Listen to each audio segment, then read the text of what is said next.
The night Lena Carter walked into the penthouse suite with a mop bucket, she expected to find champagne stains and discarded lingerie.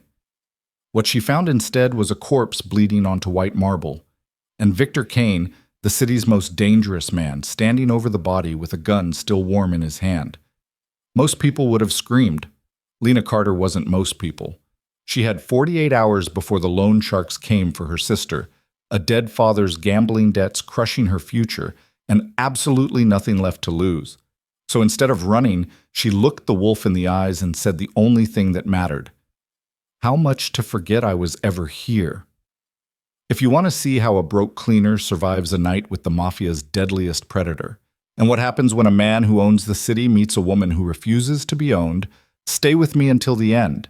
And when you do, hit that like button and drop a comment telling me what city you're watching from. I want to see how far Lena's story travels. The Velvet Rose wasn't the kind of nightclub that appeared in tourist brochures. It existed in the shadows between legitimate business and organized crime, a glittering playground for people who made their fortunes in ways the law didn't appreciate. By day, it was shuttered and silent. By night, it pulsed with expensive liquor, dangerous men, and women who knew better than to ask questions. Lena Carter saw none of that glamour. She saw cigarette burns on velvet couches, vomit in the bathroom stalls, and the particular kind of mess that happened when people with too much money and too little impulse control collided at 3 in the morning. She saw it at 5:30 a.m. when the last drunk patron had been poured into a taxi and the real work began. Suite 12 needs attention, her supervisor had said, barely looking up from her clipboard. Some VIP made a mess. Get it cleaned before the owner shows up. Lena didn't ask questions. Questions didn't pay bills. Questions didn't keep her 15-year-old sister fed and housed. Questions were a luxury for people who could afford them, and Lena Carter was $32 away from eviction with a loan shark's deadline hanging over her head like a guillotine blade.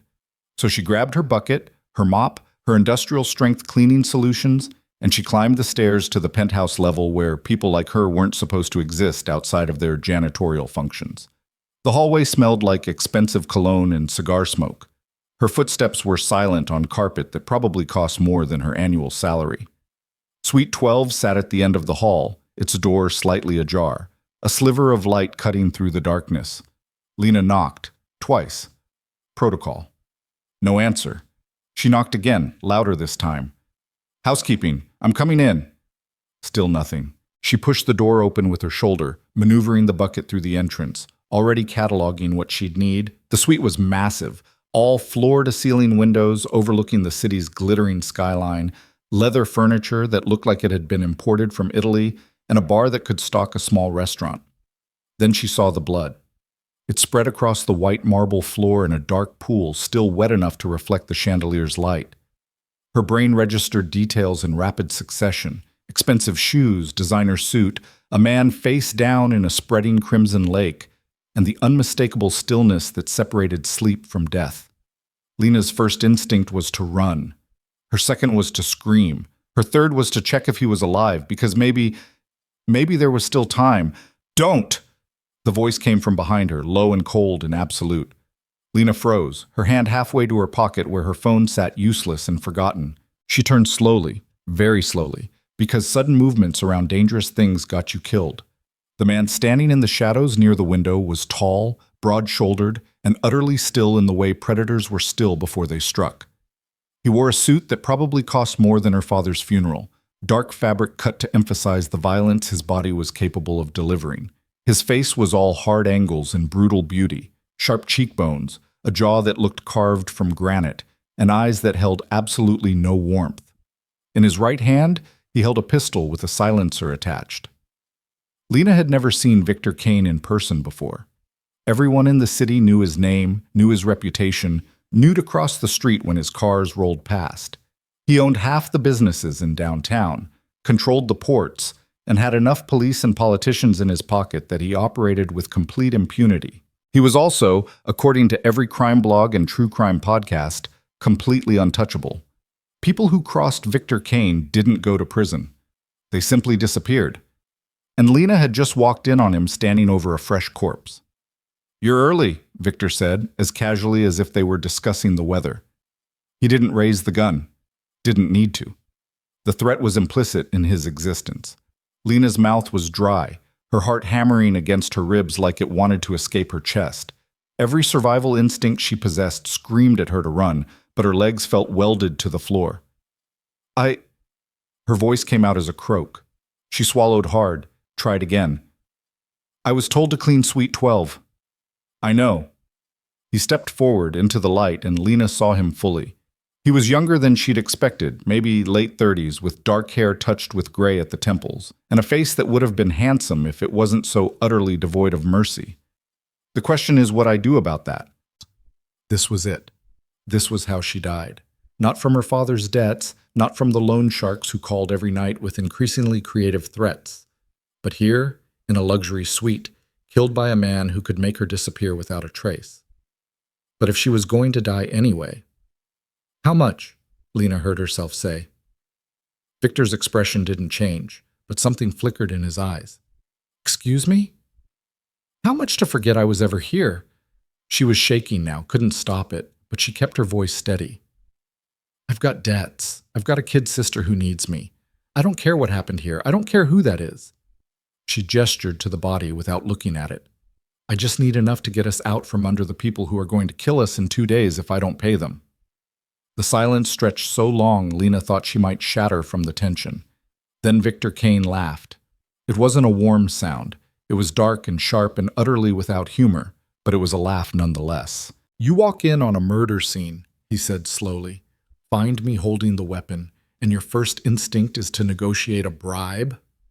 He tilted his head, studying her like she was a particularly interesting specimen. Most people scream, or run, or beg. Most people aren't 48 hours away from having their legs broken by Tony Marchetti's collection crew, Lena shot back. Fear was making her reckless. Or maybe it was exhaustion. Or maybe it was the simple fact that she'd been living on the edge of disaster for so long that one more cliff didn't matter. Look, I don't know what happened here, and I don't want to know. I'm nobody. I'm a cleaner who makes $11 an hour and can't afford to be a witness to anything. So either shoot me and add me to your cleanup problem, or let me walk out of here with enough cash to save my family. Those are the only options that make sense for both of us. Victor studied her for a long moment. The gun remained at his side, forgotten. His eyes were the color of winter ice, and just as cold, but there was something else there now. Calculation. Assessment. What's your name? Does it matter? It does if I'm going to let you live. Lena's breath caught. Lena Carter. Lena Carter, he repeated, tasting her name like expensive wine. How much do you owe Marchetti? $63,000. The number was burned into her brain, a constant weight she carried. My father had a gambling problem. He died 6 months ago and left me his debts. Marchetti doesn't care that he's dead. He wants his money, and if I can't pay, he'll take it out of me, and when I'm dead, he'll go after my sister. And you think I'm the better option? I think you're here, and I'm desperate, and desperation makes people stupid. She met his eyes, refusing to look away, even though every instinct told her to submit, to lower her gaze, to show deference to the apex predator in the room. But I'm also smart enough to know that killing me creates more problems than it solves. I'm not connected to anyone who matters. I don't have friends in the police department. I'm just a cleaner who saw something she shouldn't have.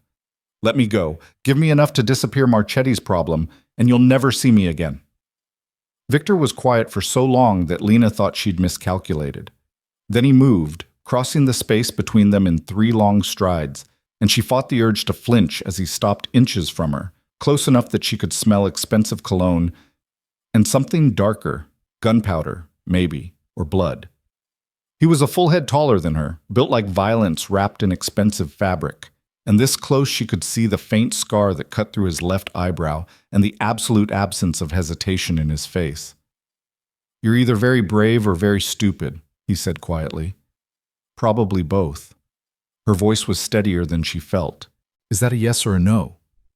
Victor reached into his jacket. Lena tensed, preparing for the bullet. But he pulled out a phone instead. He made a call, never breaking eye contact with her. Marcus, I need a cleanup crew at the Velvet Rose, Suite 12, immediately.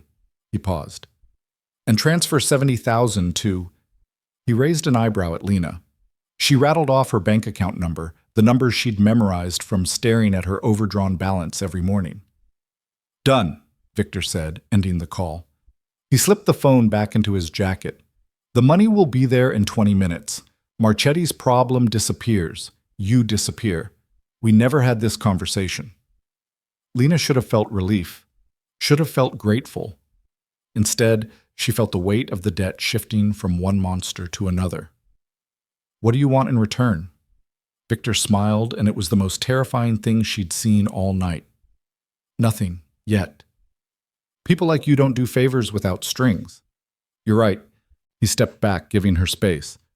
"Consider this an investment. I help people when they interest me, Lena Carter. And you—" His eyes traveled over her, not sexual, but assessing, cataloging, memorizing.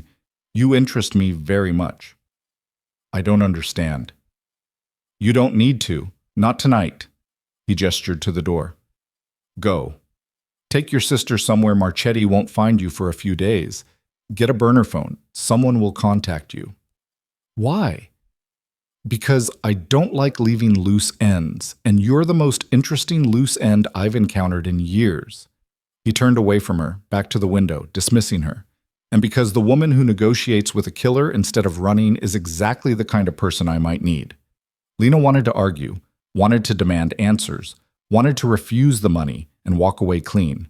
But she thought of her sister Maya, 15 and terrified, hiding in their crumbling apartment and jumping at every sound because the last time Marchetti's men had visited, they'd broken 2 of Lena's ribs as a warning. She thought of the 48 hours she had left, and the baseball bat one of the collectors had shown her, promising to use it on Maya's knees if the debt wasn't paid. She thought of survival and the price it demanded, and the fact that she'd already crossed so many lines that one more didn't matter. "Okay," she whispered. Victor didn't turn around. "Smart girl. Now go. And Lena," his voice dropped, sharp as a blade, "if you're thinking about going to the police, remember, I know where you live. I know where your sister goes to school. I know every place you've been and everyone you've talked to. You're mine now. The moment I paid your debt, you became my investment, and I protect my investments very carefully." It wasn't a threat. It was a promise. Lena left her cleaning supplies where they stood, turned, and walked out of Suite 12 on legs that barely held her weight. She took the stairs instead of the elevator, needing the physical exertion to process what had just happened. She'd walked into that room a desperate cleaner, drowning in debt. She was walking out as something else entirely, something owned, something purchased, but alive. And that, for now, had to be enough. By the time she reached the street, dawn was breaking over the city, painting the sky in shades of blood and gold. Her phone buzzed in her pocket. She pulled it out with shaking hands and opened her banking app. $70,000, just like he'd promised. She stood there on the sidewalk, staring at the number, feeling the weight of it settle over her like a chain made of gold. The money would save Maya, would buy them time, safety, a chance to breathe. But nothing in this world was free, especially not from men like Victor Kane. Lena had sold her soul to the devil to save her sister.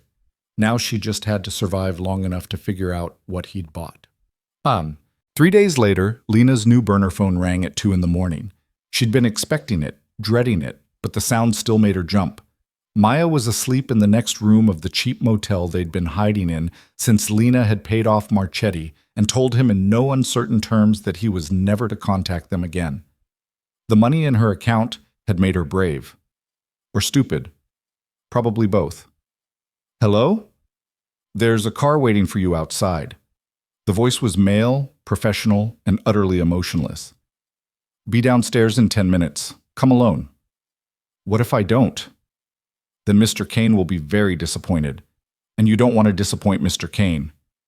The line went dead. Lena sat there in the darkness, her heart pounding, every instinct screaming at her to run. But she'd taken his money. She'd made the deal, implicit as it was. And Victor Kane didn't seem like the kind of man who tolerated broken agreements. She checked on Maya one last time. Her sister was curled up under the covers, hair spread across the pillow, finally sleeping soundly for the first time in months, now that the fear of Marchetti's men had lifted. Lena had told her the money came from an insurance policy their father had hidden, and Maya had been too relieved to question the lie. Lena pulled on jeans and a jacket, left a note on the nightstand, went to get breakfast, back soon, and took the stairs down to the motel's parking lot. The car was impossible to miss, a black Mercedes with tinted windows idling by the entrance like a sleek predator. The back door opened as she approached. Lena climbed in before she could change her mind. The interior was all leather and luxury, and the man sitting across from her wasn't Victor. He was younger, maybe mid-20s, with the build of a boxer and the dead eyes of someone who'd seen too much violence. "Marcus," he said, not offering a hand. "I work for Mr. Kane. Where are we going?" "Somewhere you can talk privately." Marcus knocked twice on the partition separating them from the driver, and the car pulled smoothly into traffic. They drove through the city as it slept, past neighborhoods Lena had only seen on television, where houses had gates and lawns and the kind of security that kept people like her firmly on the outside. Finally, they pulled up to a building that looked like it had been carved from glass and steel, all sharp angles and modern design, the kind of place that required a code just to enter the lobby. Marcus led her inside, through a marble-floored entrance hall, into an elevator that required both a key card and a fingerprint scan. They rode up in silence, and Lena tried not to think about how easy it would be to make someone disappear in a building like this. The elevator opened directly into a penthouse apartment, and there, standing by floor-to-ceiling windows that overlooked the entire city, was Victor Kane. He'd traded his suit for dark slacks and a crisp white shirt, sleeves rolled up to reveal forearms corded with muscle. He held a glass of what looked like whiskey, and he didn't turn around as she entered. "Leave us," he said to Marcus.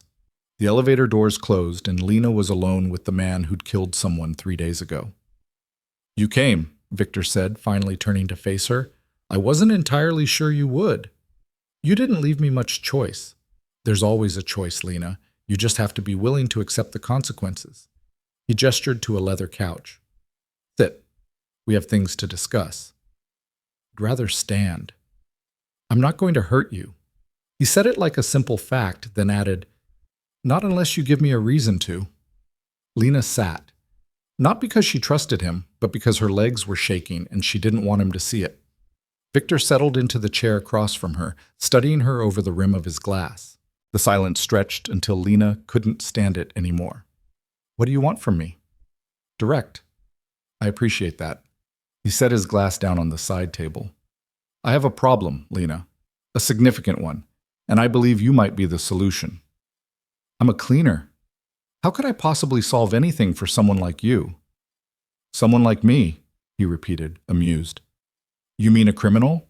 A killer? The monster the newspapers write about?" "I mean someone with resources, power, people who actually matter. And that's exactly why you're perfect." He leaned forward, elbows on his knees, giving her his full attention. "I need to get married." Of all the things Lena had been expecting, that wasn't one of them. "Excuse me?" "My father built this empire from nothing, and when he died, he left everything to me, with one condition. I must be legally married for a minimum of 1 year, or the entire estate defaults to a distant cousin who would tear down everything my father built and sell it off piece by piece. So marry someone. I'm sure you have plenty of options." "I do. All of them terrible." Victor stood, pacing to the window. "The women in my world are either connected to rival families, which creates political complications I don't need, or they're social climbers who see me as a stepping stone to wealth and power. I need someone with no connections, no ambitions beyond survival, and no illusions about what this is." Lena's stomach dropped as understanding dawned. "No. I'm offering you a business arrangement. 1 year of marriage. You live here, appear at my side when necessary, and play the role of my wife. In exchange, I'll pay you $5 million. Your sister will have the best education money can buy.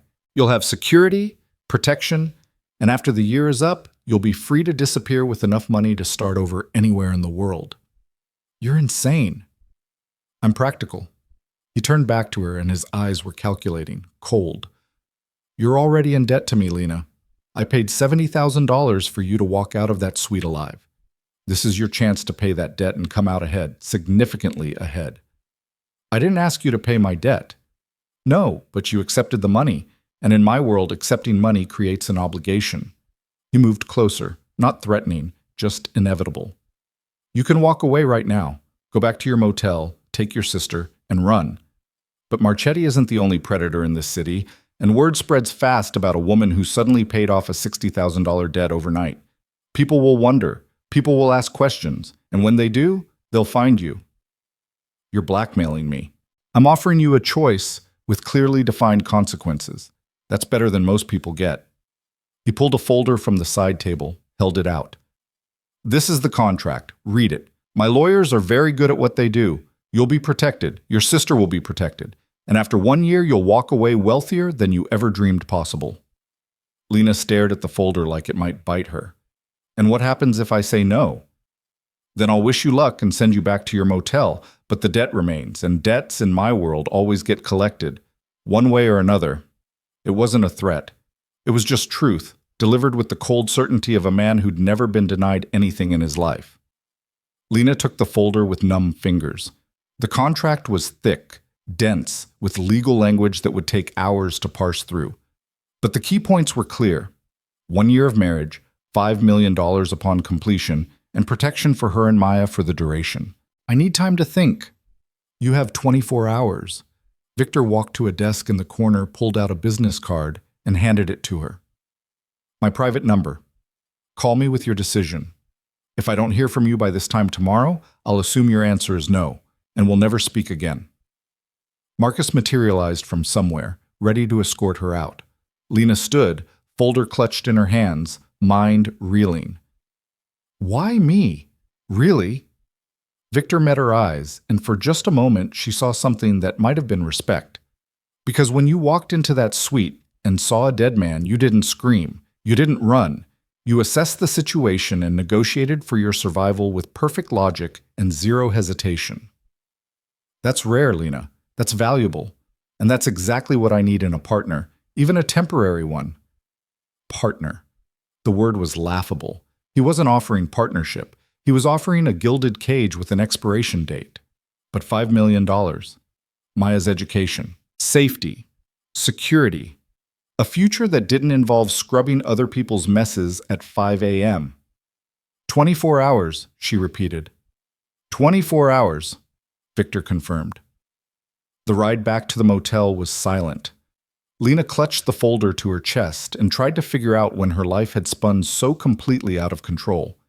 3 days ago, she'd been a cleaner struggling to survive. Now she was sitting in a Mercedes, holding a marriage contract from the most dangerous man in the city, trying to decide if selling a year of her life was worth the price he was offering. When she got back to the motel room, Maya was still sleeping, innocent and oblivious to the deal Lena was contemplating. She looked so young in the dawn light, so fragile, and Lena remembered every sacrifice she'd made to keep her sister safe, fed, housed, every double shift, every skipped meal, every humiliating moment with bill collectors and loan sharks. What was one more sacrifice if it meant Maya could have the life their father's mistakes had stolen from her? Lena opened the folder and began to read. By the time the sun came up, she'd made her decision. She picked up the burner phone and dialed Victor's number. He answered on the first ring. Yes or no, Lena?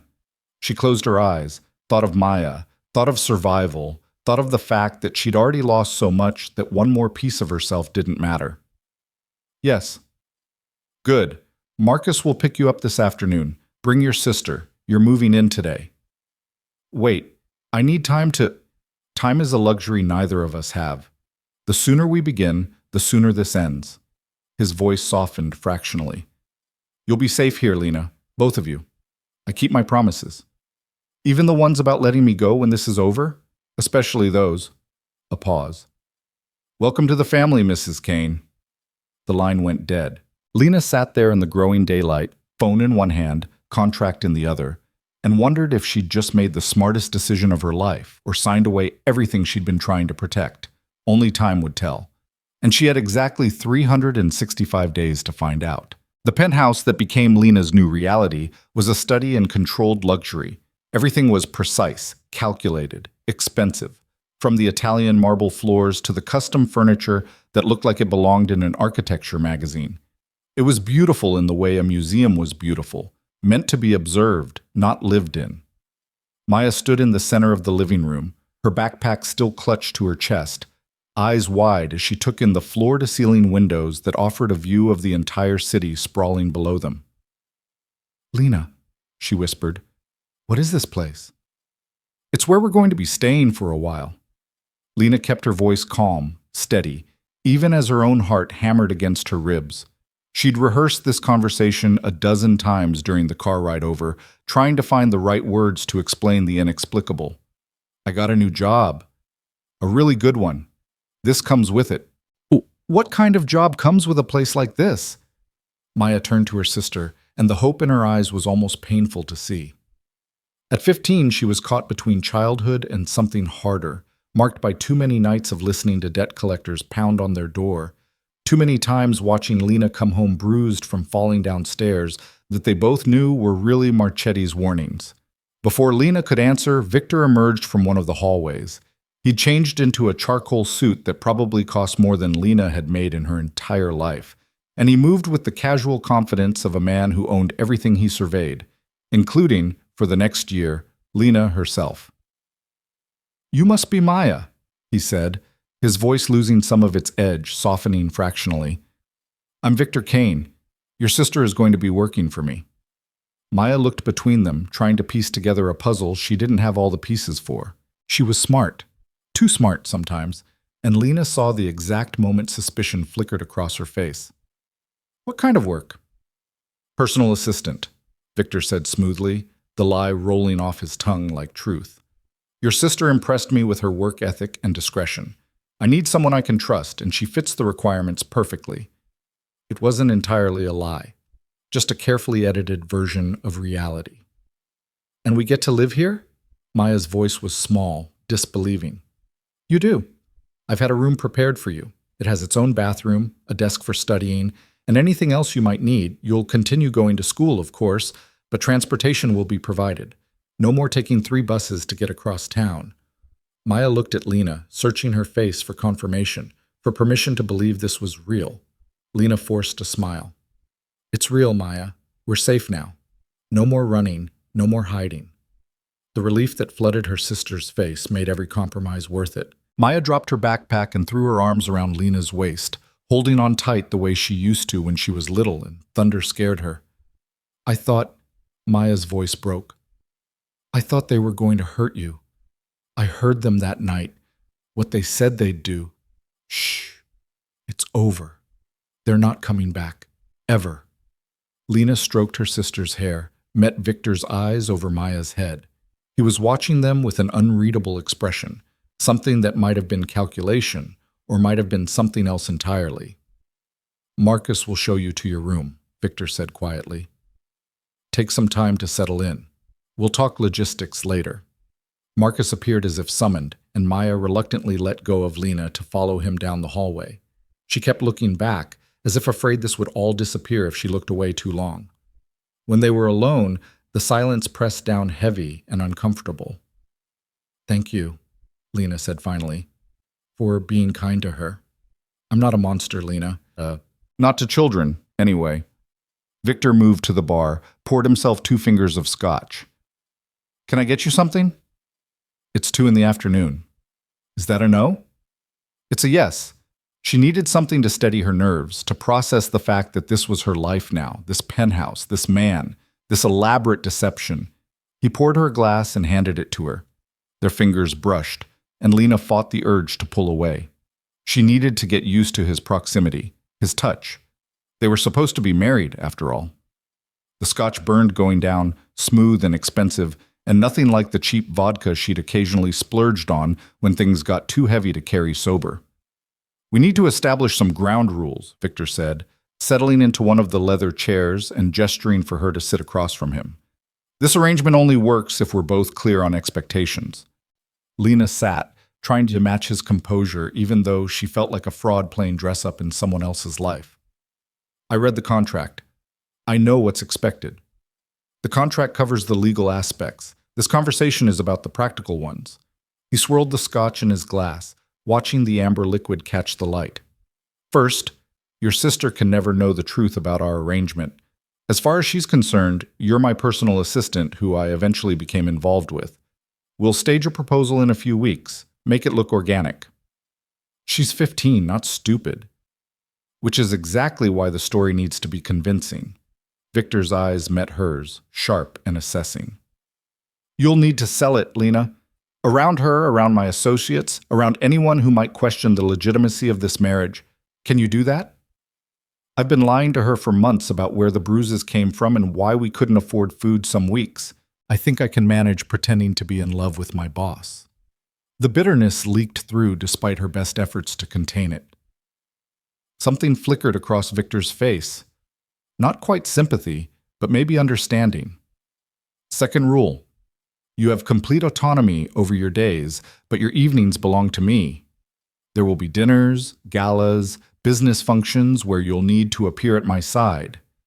You'll need appropriate clothing, proper deportment, and the ability to navigate conversations with people who could destroy you with a whisper if they sensed weakness. So I'm arm candy. You're my wife. There's a difference. He set his glass down with a soft click against the marble table.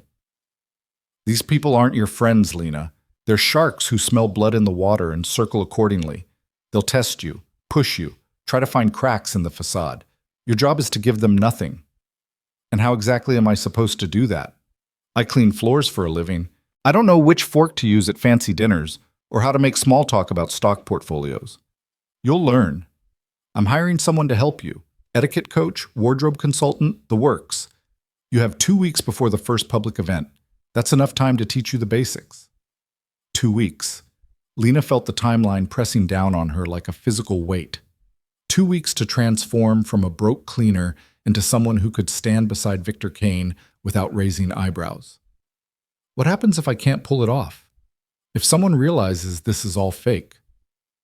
Then we both lose. Victor's voice was flat, matter of fact. My inheritance disappears. Your payment disappears. And the questions that follow would be problematic for both of us. Problematic, Lena repeated. Is that what you call it when people start wondering why you needed a fake wife? I call it incentive to make this work. He stood, towering over her, and extended a hand. Third rule, in public we present as a united front. No contradictions, no signs of discord. Whatever issues we have get handled behind closed doors. Lena looked at his hand, broad palm, long fingers, and she noticed for the first time the scars that marked his knuckles. Fighter's hands. Killer's hands. She took it anyway. His grip was firm, warm, and he pulled her to her feet with effortless strength. Fourth rule, he continued, not releasing her hand, using the proximity to drive his point home. This is a business arrangement, nothing more. We maintain separate bedrooms. What happens after public events stays public. The moment we're behind closed doors, we're colleagues. Understood? Perfectly. Lena pulled her hand free, needing the space.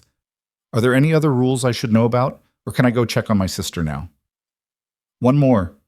His voice stopped her as she turned to leave. Don't try to save me, Lena. Don't try to reform me or convince yourself there's something redeemable beneath the monster.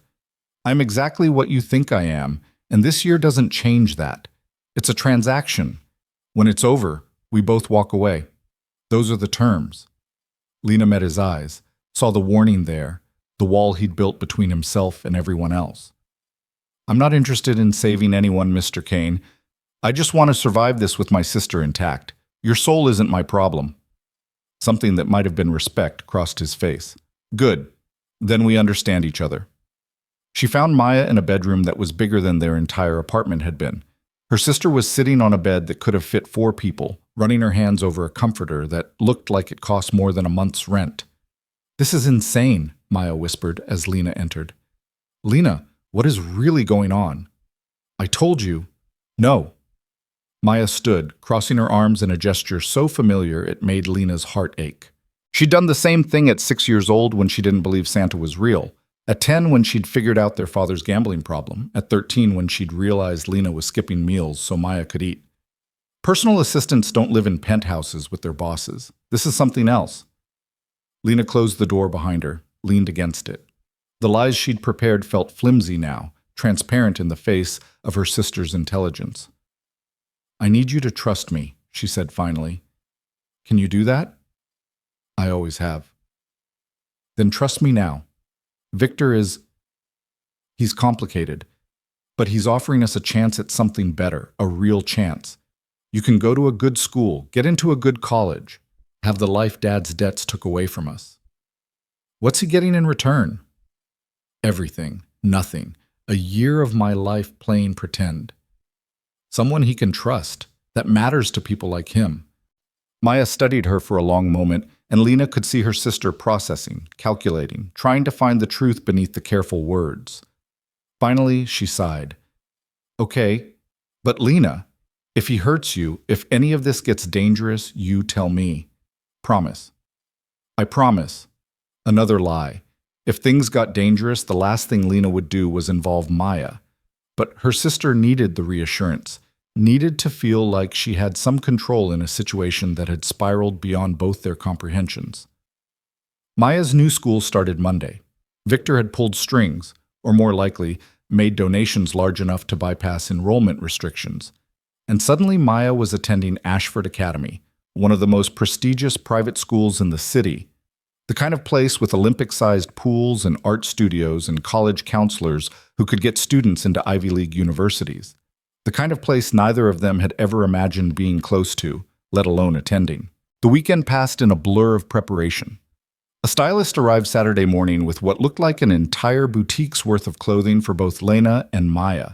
Professional, elegant pieces that fit perfectly despite never having measurements taken.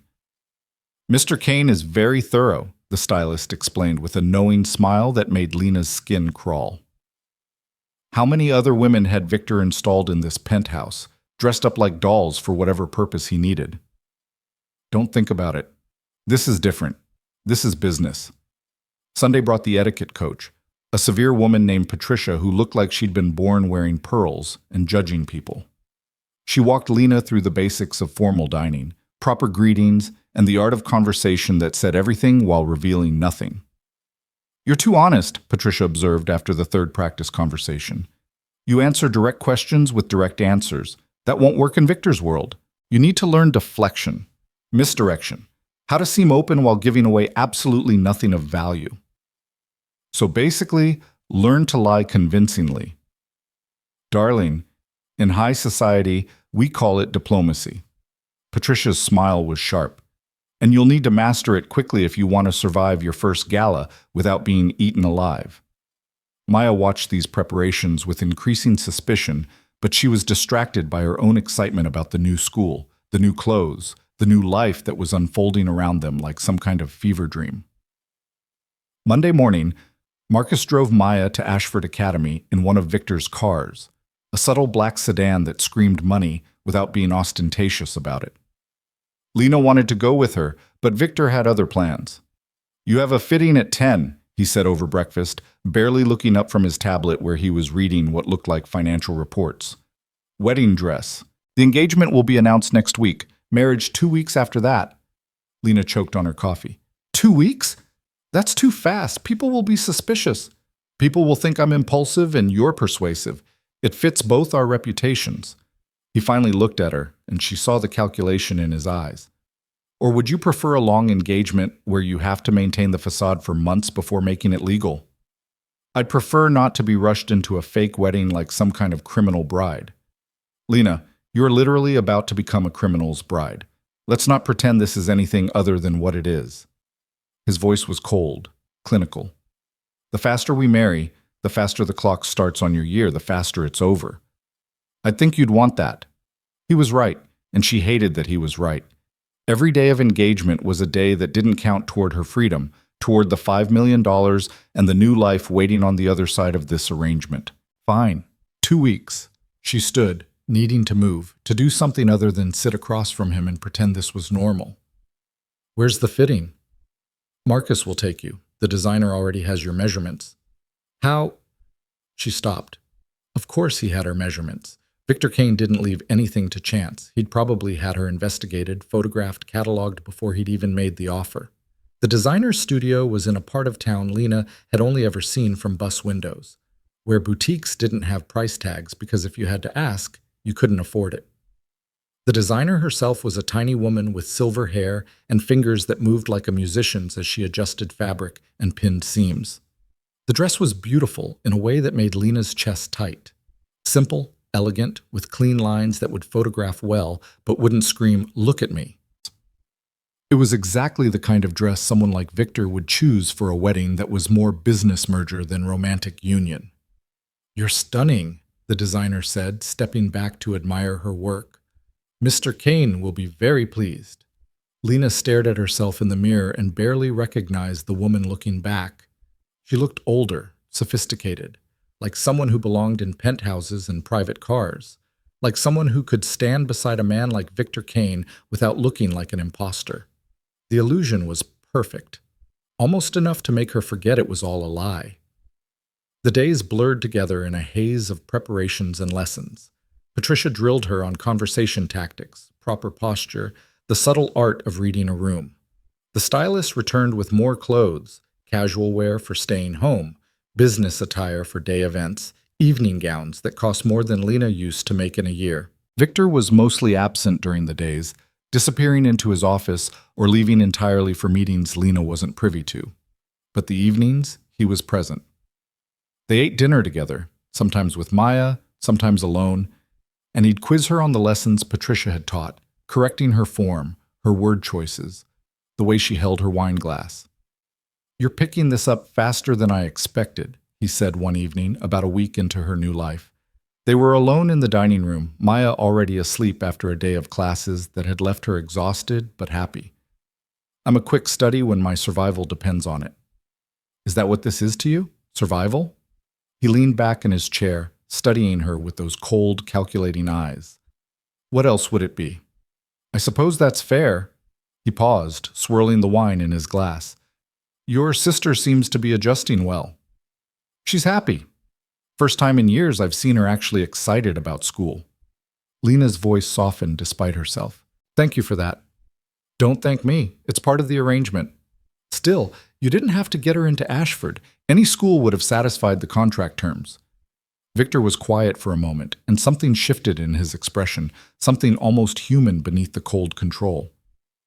"I had a sister once, younger, like Maya. Bright, full of potential. She died when she was 17, wrong place, wrong time, caught in crossfire from someone trying to get to my father." The confession hung in the air between them, heavy and unexpected. "I'm sorry," Lena said, and meant it. "Don't be. It was a long time ago.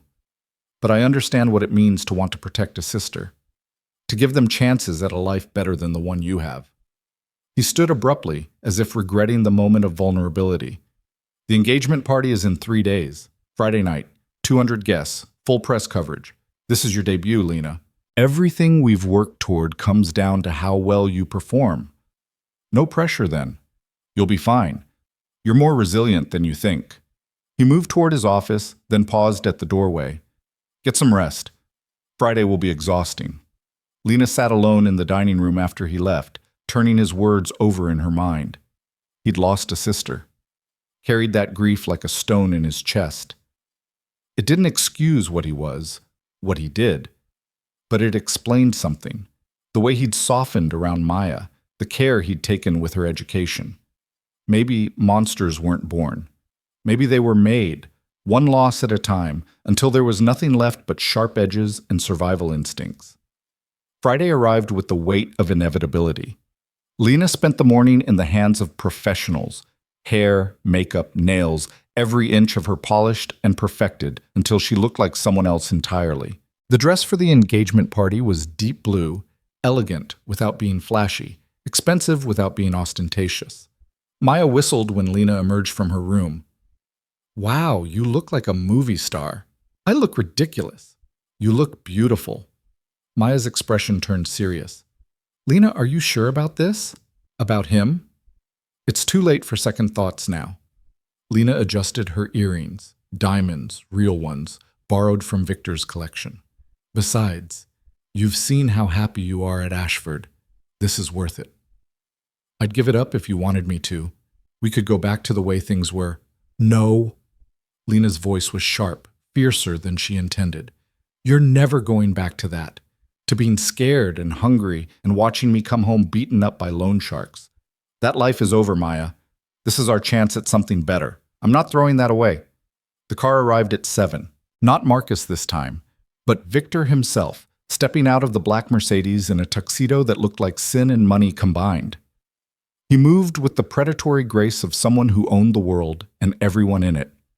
His eyes traveled over Lena, assessing, and for the first time she saw something other than cold calculation in his expression.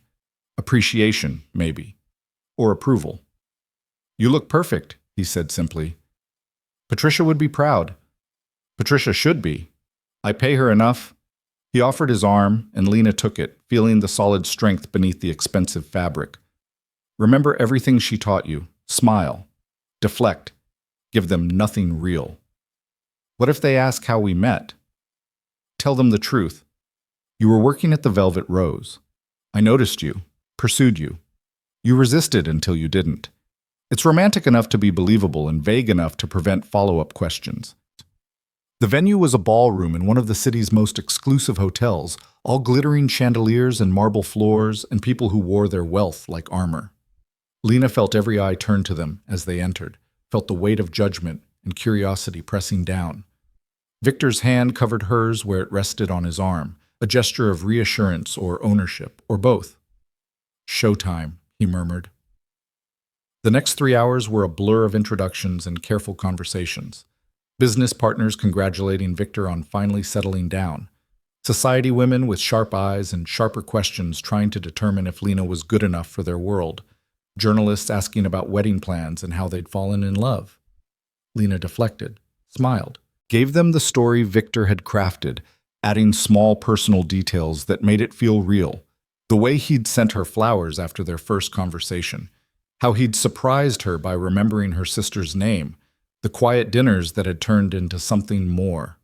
All lies, but convincing ones.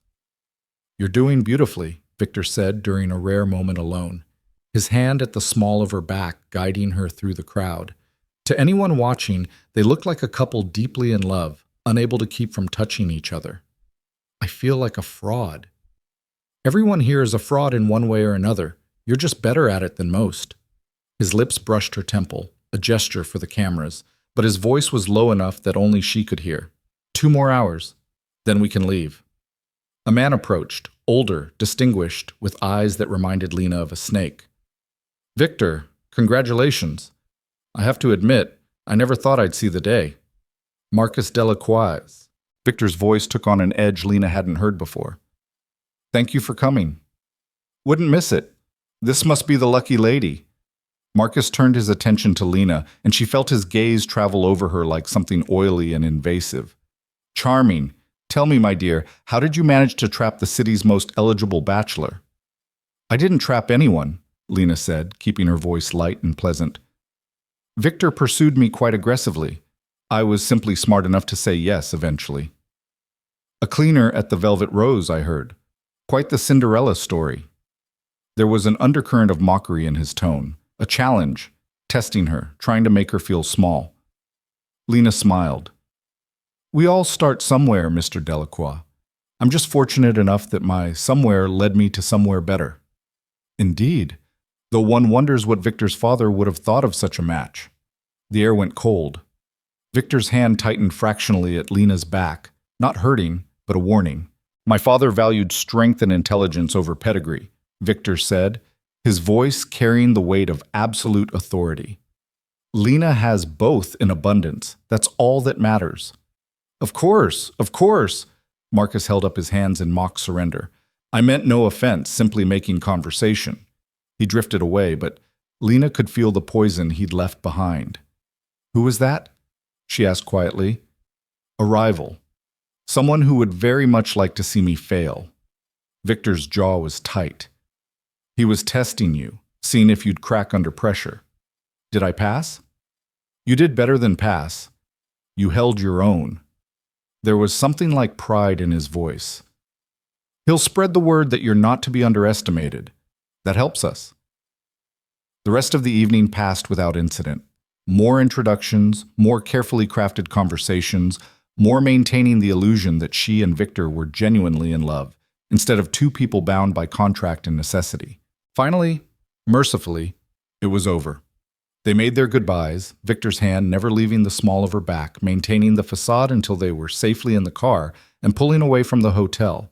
The moment the doors closed, Victor loosened his tie and leaned back against the leather seat. Lena kicked off her heels, feeling her feet throb with relief. "That was exhausting," she said. "You handled it perfectly. Better than I expected, honestly." He glanced at her, and for once there was no calculation in his eyes, just genuine acknowledgement. "Marcus Delacroix is one of the most dangerous men in this city. The fact that you didn't flinch when he came at you, that matters. He was testing me. Everyone was testing you. They'll continue testing you until they accept you as part of my world. Tonight was just the beginning." Victor pulled out his phone, scrolled through something. "The wedding is set for next Saturday. City Hall, small ceremony, just witnesses. After that, we're married. The clock starts. 1 year, 365 days, starting next Saturday." Lena looked out the window at the city passing by, all lights and shadows and secrets. Somewhere out there, Maya was safe in the penthouse, probably already asleep, dreaming of a future that was finally possible because Lena had signed a contract with the devil. "Victor," she said quietly, not looking at him, "earlier when you told me about your sister, that was a moment of weakness. It won't happen again. I'm not asking for it to. Thank you for telling me. It helped." "Helped with what?" "Understanding why you're doing this. Why any of this matters to you." He was silent for a long moment.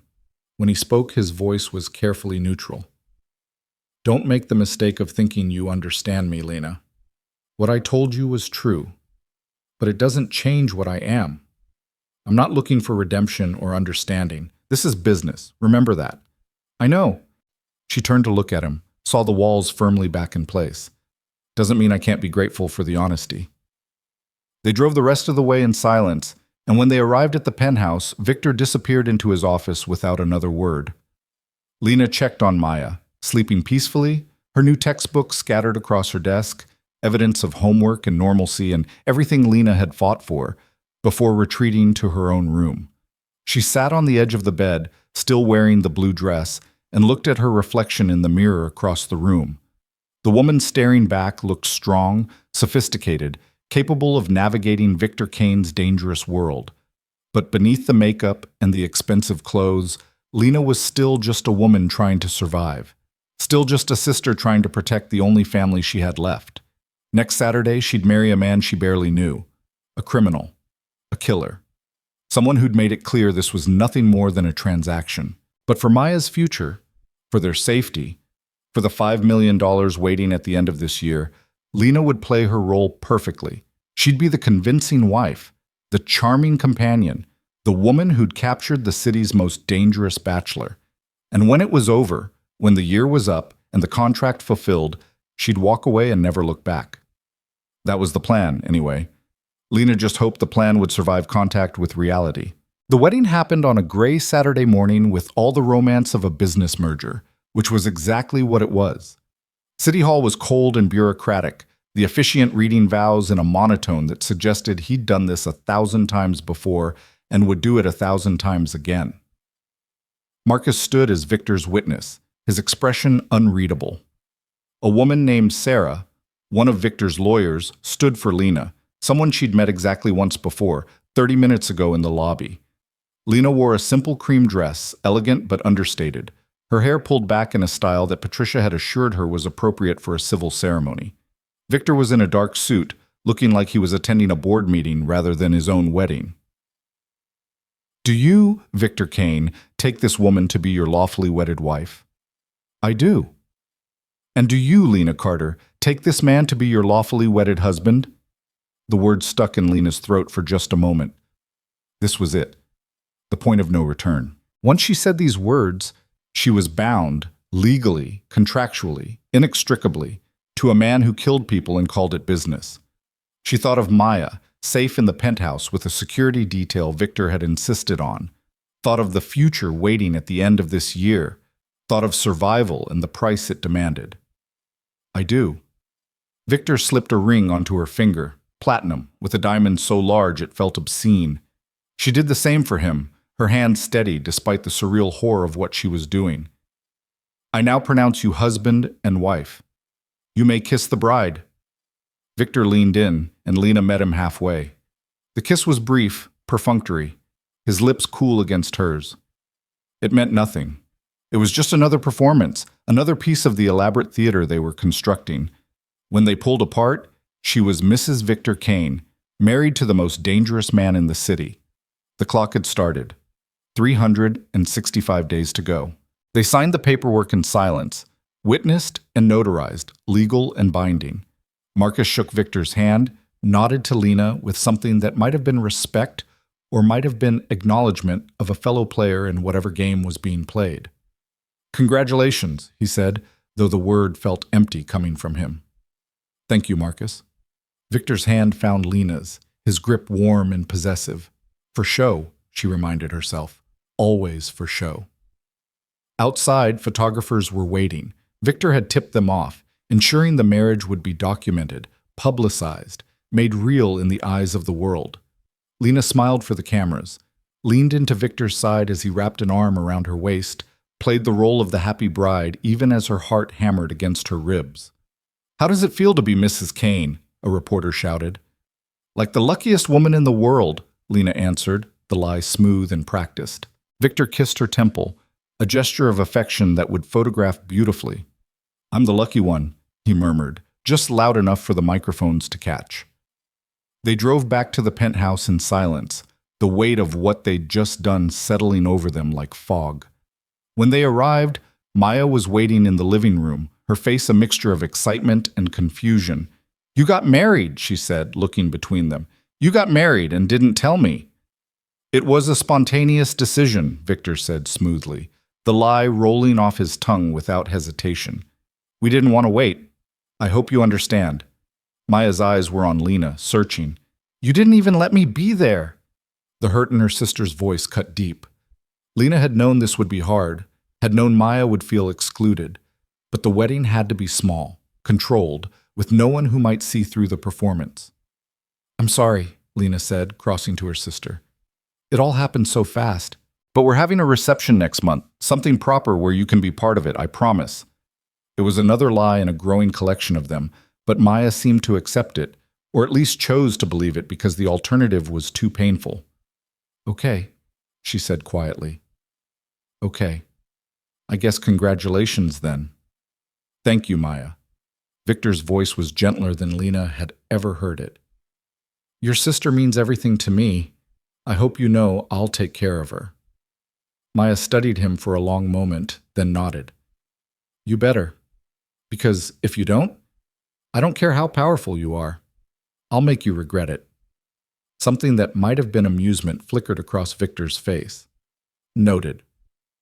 The first few weeks of marriage were an exercise in careful choreography.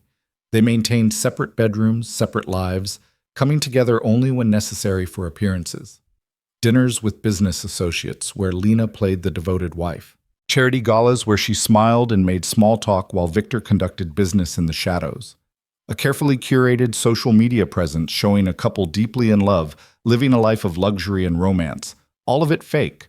All of it performance.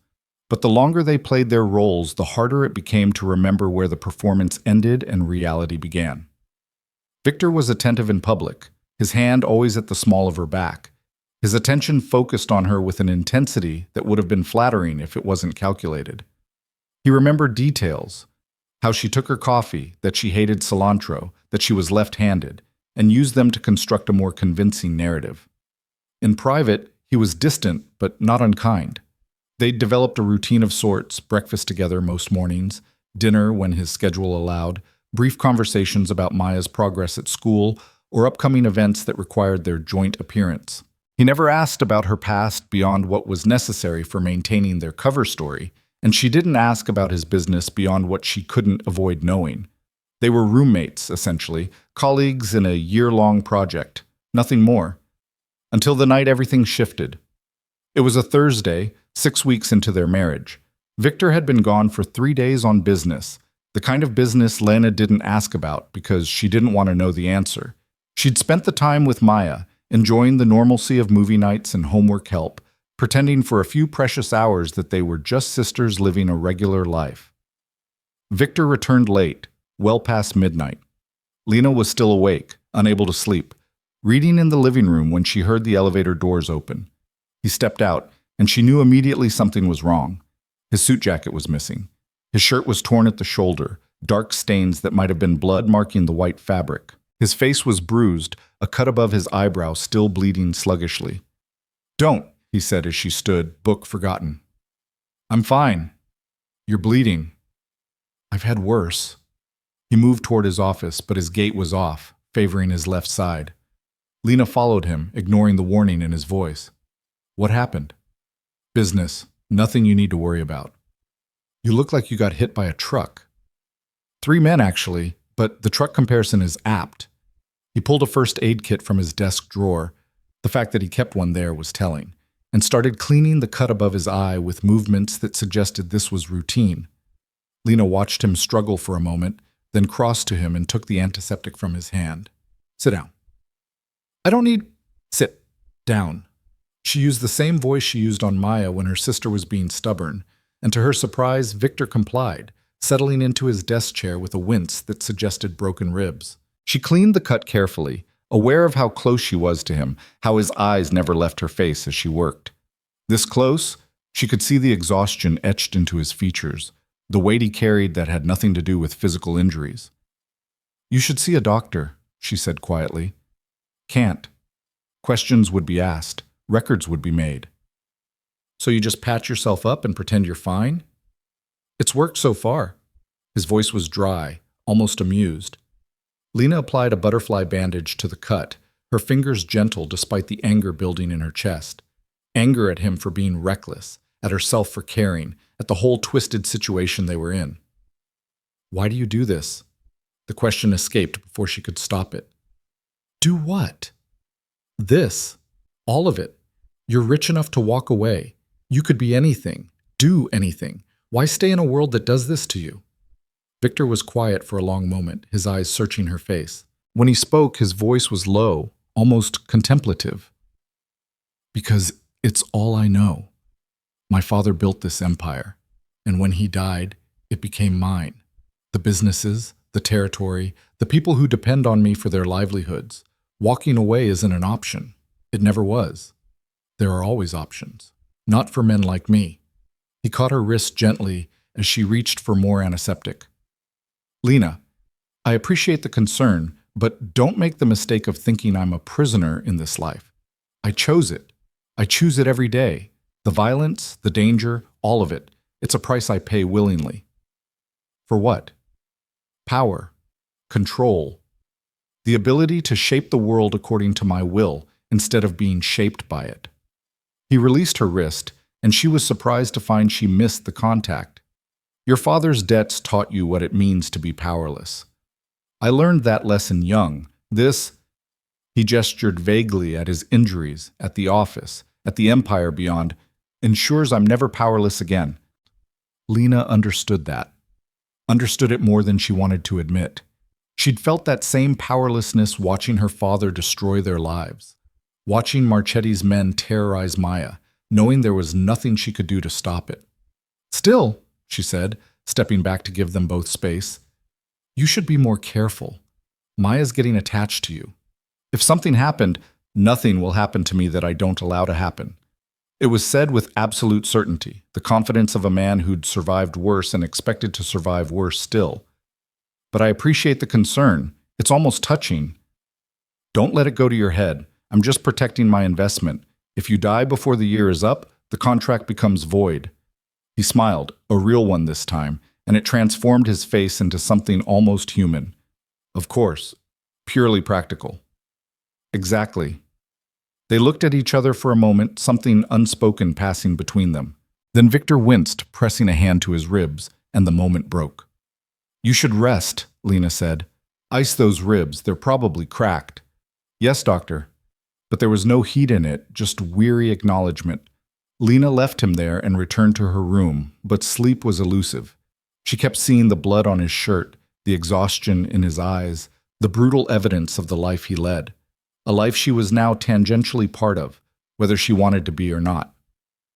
The next morning, Victor was at breakfast as usual, dressed in a fresh suit that showed no signs of the previous night's violence. The only evidence was a faint bruise along his jaw that he didn't bother covering. Maya noticed immediately. "What happened to your face?" "Sparring accident," Victor said smoothly. "I got overconfident and paid for it." U-box. Among other things. "Lena, coffee?" He poured her a cup without waiting for an answer, remembered she took it black with 1 sugar, and the casual domesticity of the gesture felt surreal after last night's revelations. "Thank you," she murmured.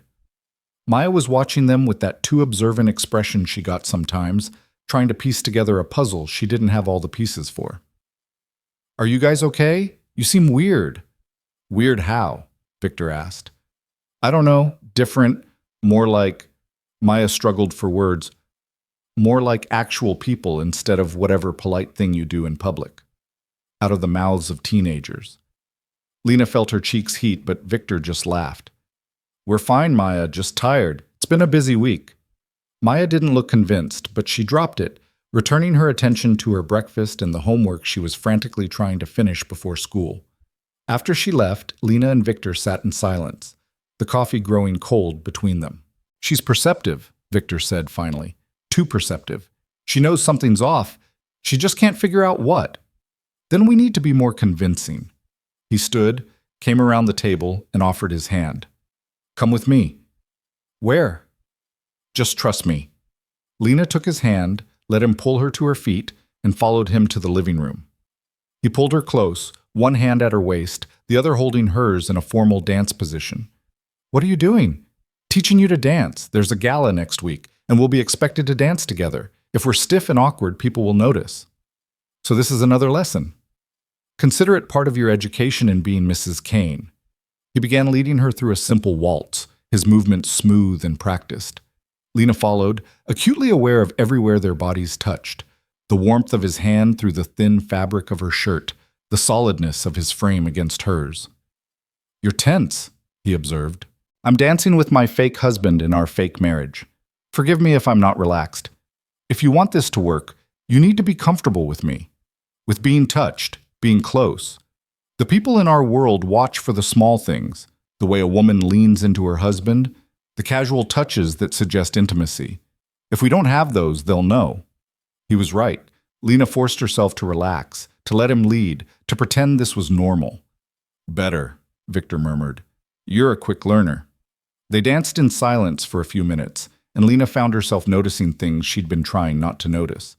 The way he smelled, expensive cologne layered over something uniquely him. The strength in his hands, controlled and careful. The fact that, despite everything he was an excellent dancer. "Can I ask you something?" she said quietly. "You can ask. I may not answer." "Last night, when you came home injured, does that happen often?" "Often enough." "And you just deal with it alone? No one to help? No one to..." "I have people who handle these things when necessary, doctors who don't ask questions. But for minor injuries, yes. I handle it myself." He spun her, brought her back smoothly. "I learned early that showing weakness is dangerous in my world. You don't let people see you vulnerable." "That sounds lonely." Something flickered in his eyes. "It is what it is." The music on his phone, he'd started playing classical waltzes when they began, shifted to something slower, and Victor adjusted their position accordingly, pulling her fractionally closer. "Victor," Lena said, then hesitated. "What is it?" "Thank you for taking care of Maya. For the school, the security, all of it. I know it's part of our agreement, but you've gone beyond what the contract required. So, thank you." He looked at her, really looked at her, and for a moment the mask slipped. She saw something raw beneath it, something that might have been loneliness, or longing, or just bone-deep exhaustion. "She's a good kid," he said quietly. "She deserves a chance, and you..." He paused, seeming to choose his words carefully. "You're a good sister, better than she probably realizes." "I do what I have to do." "No. You do more than that. You fight for her, sacrifice for her. That kind of loyalty is rare. His hand tightened fractionally at her waist. It's admirable. The compliment hit harder than it should have. Lena felt something shift between them, some line they'd been carefully maintaining beginning to blur. "We should stop," she said, even though part of her wanted to keep dancing, keep this moment where they were just two people instead of criminal and contractual bride. Probably. But Victor didn't release her immediately. He held her there for another heartbeat, his eyes searching hers for something Lena wasn't sure either of them wanted to name. Then he stepped back, the professional distance reasserting itself. "Same time tomorrow. You need more practice before the gala." "Yes, sir." The formality was deliberate, a retreat to safer ground. Victor's lips quirked. "Don't call me sir. It makes me feel ancient." "What should I call you?" "Victor is fine, or husband if we're in public." He moved toward his office, then paused. "Lena, last night when you helped me, I meant what I said. I appreciate it. It's been a long time since anyone cared enough to ask if I was okay." Then he was gone, disappearing into his office and closing the door quietly behind him. Lena stood alone in the living room, her heart doing complicated things in her chest, and wondered when exactly this had stopped being simple. When Victor had stopped being just the man who'd saved her from Marchetti and started being something else. Someone else. Someone she was dangerously close to caring about. The gala arrived with all the pomp and circumstance Lena had come to expect from Victor's world. It was a fundraiser for some children's charity, held in a museum that had been transformed into a glittering showcase of wealth and influence. Lena wore red, a gown that Victor had chosen specifically, saying it would photograph well and make a statement. She'd learned what that statement was, that Victor Kane was besotted with his new wife, that she was confident enough to wear bold colors, that she belonged at his side. All lies, but convincing ones. The dancing lessons paid off. When Victor led her onto the floor, she followed smoothly, their movements synchronized in a way that suggested intimacy and practice. She was aware of people watching, judging, assessing whether this marriage was real or just another of Victor's calculated business moves. "You're doing beautifully," Victor murmured as they moved through the waltz. "Half the room is jealous, the other half is impressed." Which half matters more? Both. Jealousy means they want what we have. Impression means they respect it. Either way, we win. Lena had learned to think like him over the past weeks, to see every interaction as a chess move, every smile as strategy. It was exhausting and exhilarating in equal measure. "Victor Kane, I wondered if you'd show your face tonight." They turned and Lena's blood went cold. The man approaching was in his 50s, expensively dressed, with eyes that held nothing but malice. Two younger men flanked him, clearly security. Victor's hand tightened on Lena's waist, but his expression remained pleasant. "Dimitri, I didn't know you were in town." "Just flew in, heard about your marriage. Wanted to offer my congratulations personally." Dimitri's eyes slid to Lena, appraising her like livestock. "Though I have to say, I'm surprised. You usually have better taste in assets." The insult was deliberate, a test. Lena felt Victor tense beside her. "Be very careful with your next words, Dimitri." Victor's voice was soft, deadly. "That's my wife you're speaking about." "Of course. My apologies." But there was no apology in his eyes, just amusement. Still, one has to wonder. A cleaner? Marrying you so quickly? Some might think it's less about love and more about convenience. Perhaps some inheritance clause that required a wife. Lena's heart stopped. He knew, or at least suspected. "Some might think that," Lena said, her voice steady despite the fear coursing through her. "Those people would be wrong. But gossip has never required truth to spread, has it?" Dimitri's eyebrows rose. "She has spirit. I'll give you that." "She has more than spirit." Victor pulled Lena closer, a possessive gesture that was probably more real than performance in that moment. "And if you're quite finished insulting my wife at a charity event, I have other people to speak with. Actually, I was hoping we could talk. Privately. About the ports. My ports aren't up for discussion. Everything's up for discussion with the right incentive." Dmitri smiled, and it was the smile of a shark. But we can table it for now. Enjoy your evening, Victor. Mrs. Kane. He nodded to Lena, dismissive, and walked away with his security in tow. The moment he was out of earshot, Lena exhaled shakily. Who was that? Dmitry Volkov, Russian mob. He's been trying to muscle into my territory for the past 5 years. Victor's jaw was tight. He's dangerous, Lena, and the fact that he's asking questions about our marriage means we have a problem. How big a problem? Big enough. He guided her off the dance floor toward a quieter corner. If he figures out this marriage is fake, he'll use it against me. Challenge the inheritance, tie up my assets in legal battles, create enough chaos to move on my territory while I'm distracted. What do we do? Victor looked at her, and she saw the calculation happening behind his eyes. We sell it harder. Make it so convincing that even if he suspects, he can't prove anything. How? He cupped her face in his hands, the gesture tender and entirely for show, though they were relatively alone. By making everyone in this room believe I'm completely in love with you. Then he kissed her. Not the perfunctory brush of lips from their wedding, but a real kiss, deep and claiming and so convincing that Lena forgot for a moment it was fake. His hands were warm against her skin, his mouth moving against hers with practiced skill, and she found herself responding despite every logical reason not to. When he pulled back, his eyes were dark, unreadable. Dimitri's watching, he murmured. So are half a dozen other people. That should give them something to talk about. Right, performance, strategy, not real. Lena's lips felt bruised, her mind hazy. Warn me next time. Where's the fun in that? But there was something in his expression that suggested the kiss had affected him too, had crossed some line they'd been carefully avoiding. They stayed at the gala for another hour, playing the role of devoted newlyweds while Lena tried not to think about the kiss, about the way her heart was still racing, about the fact that somewhere along the way, the performance had started feeling less like acting and more like something dangerously real.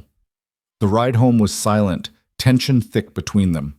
Victor stared out the window, lost in thought, while Lena tried to process what had happened, what it meant, if anything. Back at the penthouse, Maya was already asleep. Lena said goodnight to Victor, awkward and stilted after the intimacy of the kiss, and retreated to her room. She was changing for bed when her phone buzzed. A text from an unknown number. Pretty dressed tonight. Red suits you. But you should be careful, Mrs. Kane. Your husband has enemies. It would be a shame if something happened to that lovely sister of yours. Lena's blood turned to ice. She grabbed the phone, ran to Victor's office where light still showed under the door.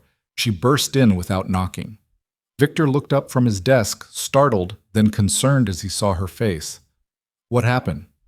She thrust the phone at him. He read the message, and his expression went cold, dangerous. When did you get this? Just now. Victor, Maya is safe. I have security on this building that could repel a small army. No one gets to her without going through me first. He was already moving, making calls, issuing orders in a voice that brooked no argument. Marcus, get a team to the penthouse, now, and trace this number. He hung up, turned to Lena. Pack a bag for you and Maya. We're moving. Where? Somewhere safer. Somewhere Dmitri and anyone else who wants to make a point can't find you. He saw her fear, and his expression softened fractionally. Lena, I promised you protection. That promise stands. No one touches your sister. No one touches you. Not while I'm alive to prevent it. This is because of me. Because I'm not convincing enough. This is because Dmitri is testing me. Seeing how far he can push. The marriage just gave him a convenient target. Victor crossed to her, gripped her shoulders firmly. This isn't your fault. But we need to move. Now. Lena nodded, fear giving way to the survival instincts that had kept her alive through her father's debts and Marchetti's threats. She woke Maya, told her they were taking a trip, and packed quickly while Victor coordinated security. Within 30 minutes, they were in an armored car, driving through the city toward a location Victor refused to name until they arrived. Maya was confused and scared, and Lena held her close, murmuring reassurances she wasn't sure she believed.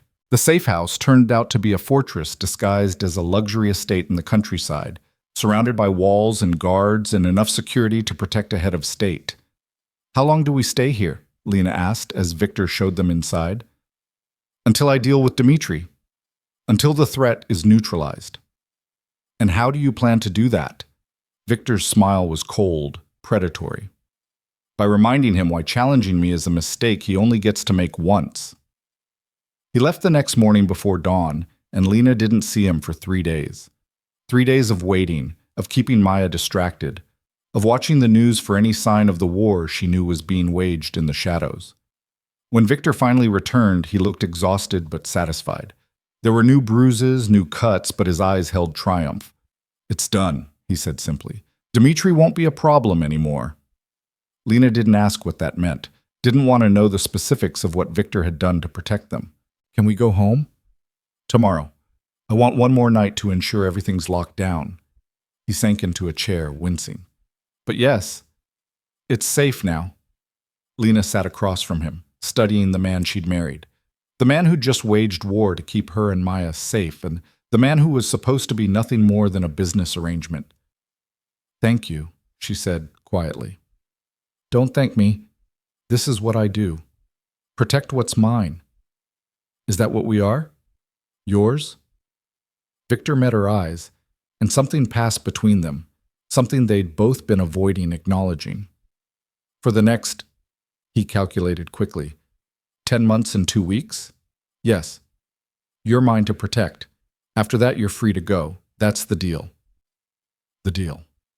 Right. The contract. The arrangement that was supposed to be simple and clean and uncomplicated, except somewhere along the way it had become anything but. They returned to the penthouse the next afternoon, and life resumed its carefully constructed normalcy.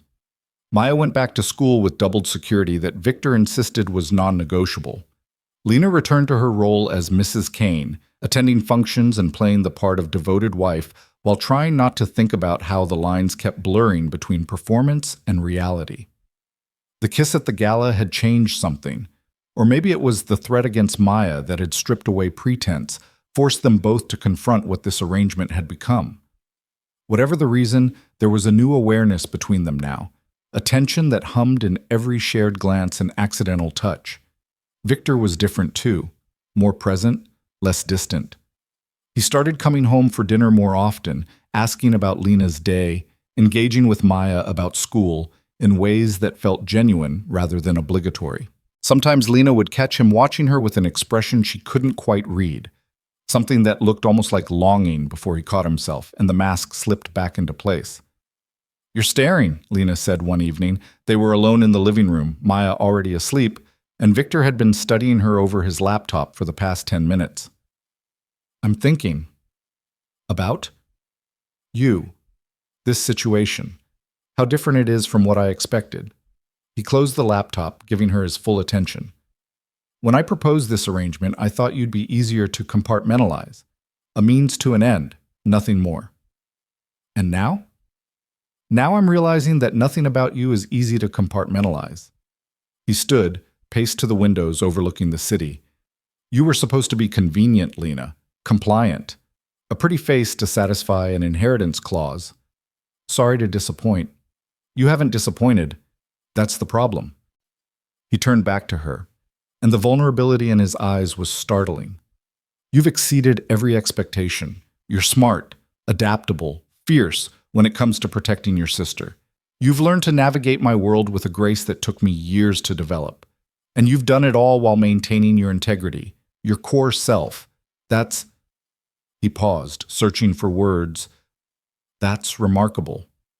Lena's heart was doing complicated things in her chest. Victor, what are you saying? I'm saying this is more complicated than I planned for. You're more complicated than I planned for. He crossed back to her, stood close enough that she could feel his warmth. The contract says we have 10 months left, but I find myself wondering what happens after. If you'd consider... His phone rang, shattering the moment. Victor cursed, checked the screen, and his expression darkened. I have to take this. He answered as he walked toward his office. Marcus, what is it? The door closed behind him, and Lena sat alone in the living room, her mind reeling. He'd been about to say something important, something that would change the careful boundaries they'd established. And part of her, a part that was growing harder to ignore, wanted to hear it, Wanted to know what came after the 10 months, after the contract expired and she was free to leave. Wanted to know if leaving was still what she wanted at all. Victor emerged from his office 20 minutes later, his expression grim. There's a situation. I need to handle it personally. What kind of situation? The kind I don't want you involved in. He grabbed his jacket, checked his gun. Lena had learned not to flinch when she saw it, and headed for the elevator. I'll be back late. Don't wait up. Victor, wait. Lena caught his arm. Be careful. He looked at her hand on his arm, then at her face, and something softened in his expression. I'm always careful. No, you're not. You're reckless, and you think you're invincible, and one of these days... She stopped, realizing what she was revealing, how much she cared, how afraid she was of losing him. Victor's hand covered hers, warm and solid. I'll be careful, he said quietly. I promise. Then he was gone, and Lena was left alone with the terrifying realization that somewhere along the way she'd started falling for her fake husband. Hours passed. Midnight came and went. Lena tried to sleep but gave up around 2 a.m., pacing the living room and checking her phone obsessively for updates that never came. At 3:15, the elevator opened. Victor stepped out, and Lena's breath caught. He was covered in blood, his shirt soaked with it, his face spattered, his hands dark with it. But he was moving under his own power, and his eyes were clear. Most of it's not mine, he said before she could ask. Before you panic. Most of it? I took a bullet to the shoulder. It went through clean. I've already had it bandaged. He moved toward the bathroom like this was routine, like coming home covered in blood at 3 a.m. was just another Tuesday. Lena followed him, watched as he stripped off his ruined shirt and revealed the professional bandaging that wrapped his shoulder. There was blood seeping through, but not enough to suggest immediate danger. What happened? Dmitri wasn't as neutralized as I thought. He made one last attempt to take over the ports. We ended it, permanently this time. Victor turned on the shower, began working on his belt. Lena, you should go to bed. Stop telling me what to do. He paused, looked at her. I'm about to get in the shower. Unless you plan to join me, you should probably leave. It was meant to make her retreat, to establish distance. Instead, Lena stepped closer. Let me help you. You can barely move your left arm. Lena, don't argue. Just get in the shower. He studied her for a long moment, then nodded. Turn around. She did. Heard the rustle of fabric as he finished undressing, then the sound of the shower starting. When she turned back, he was behind the glass door, water running red as it washed away the evidence of violence. Hand me the soap, he said, his voice strained. Lena opened the shower door, handed him the soap, and tried very hard not to look at anything other than his face. It was impossible.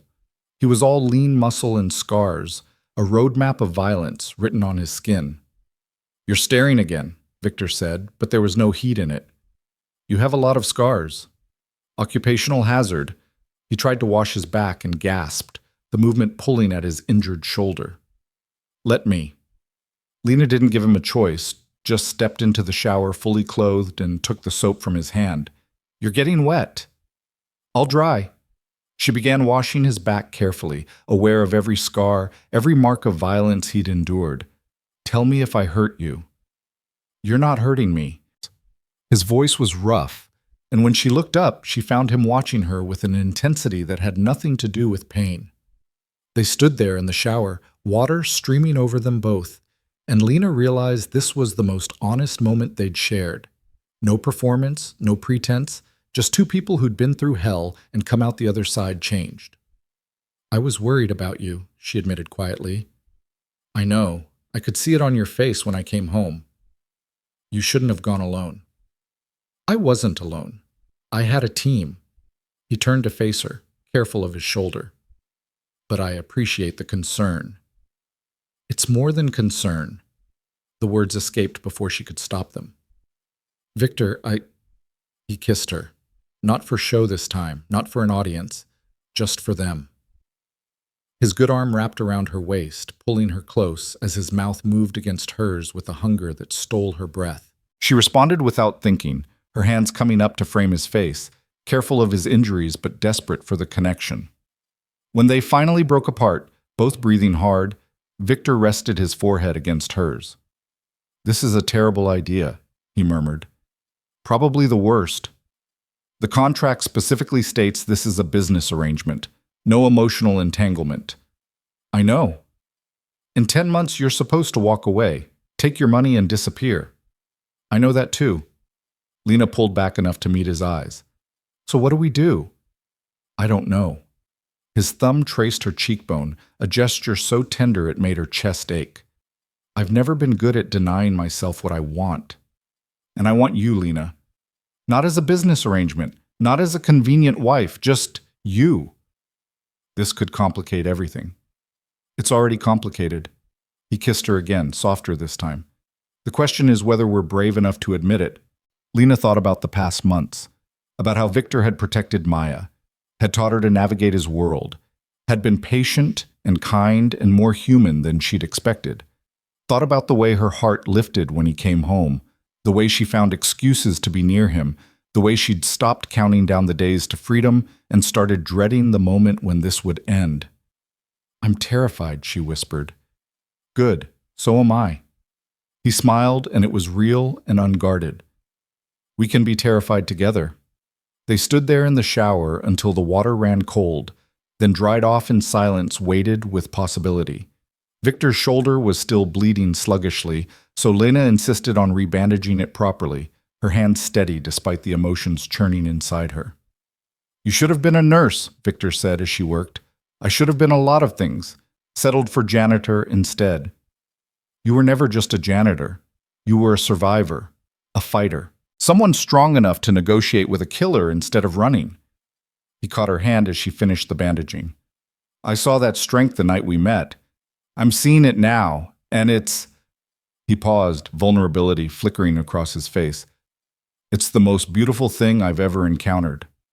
Lena's eyes burned with unexpected tears. No one had ever called her beautiful for her strength before, for surviving, for fighting.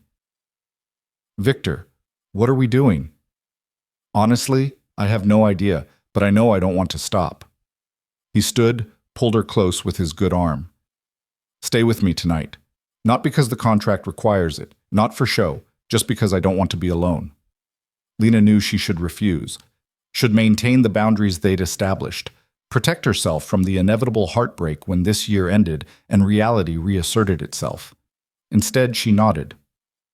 They ended up in Victor's bed, the first time she'd been in his room, lying side by side in the darkness. He held her carefully, mindful of his shoulder, and Lena rested her head against his chest and listened to the steady rhythm of his heart. Tell me about your sister, she said quietly. The one you lost. Victor was silent for so long she thought he wouldn't answer. Then, her name was Elena. She was bright, funny, wanted to be a doctor. She used to patch me up when I got into fights as a kid. Told me I was too reckless, and one day I'd get myself killed. How old was she when? 17. Same age as Maya will be next year. His arm tightened around Lena. She was walking home from school. Wrong place, wrong time. A rival family sent a message to my father by shooting up the street. Elena was caught in the crossfire. I'm so sorry. My father destroyed that family, completely, systematically. It took him 6 months, but when he was done, there was nothing left. Not their businesses, not their territory, not a single member of their bloodline.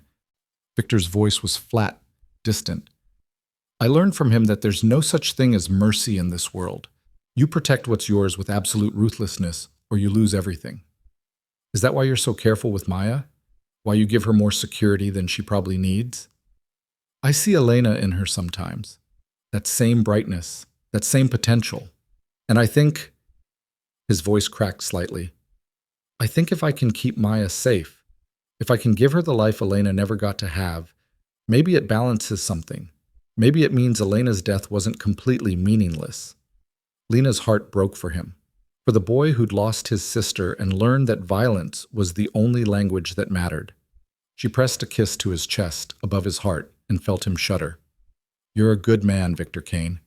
Whatever else you are, you're good where it counts. I'm really not. You are to Maya. You are to me. She lifted her head to look at him. I know what you do. I know what you're capable of. But I also know you've protected us, cared for us, given Maya opportunities she never would have had otherwise. That means something. It means I'm selfish. I wanted you both here, safe, where I could control the variables. But his hand was gentle as it stroked her hair, contradicting his words. Maybe. But maybe you also just wanted a family, even a temporary, contractual one. Victor laughed softly, bitterly. Is that what we are? A family? For the next 10 months? Yes. After that, Lena hesitated, then took the leap. Maybe we figure out what comes next when we get there. I thought you wanted your freedom, your $5 million and a fresh start far away from me and everything I represent. I thought I did too. But things change. People change. She met his eyes in the darkness. I'm not saying I figured it all out. I'm not saying I'm ready to give up my escape plan entirely. But maybe I'm not as eager to escape as I was 3 months ago. Victor pulled her closer, buried his face in her hair. You're going to destroy me, Lena Carter, completely and absolutely destroy me. Good. Then we're even.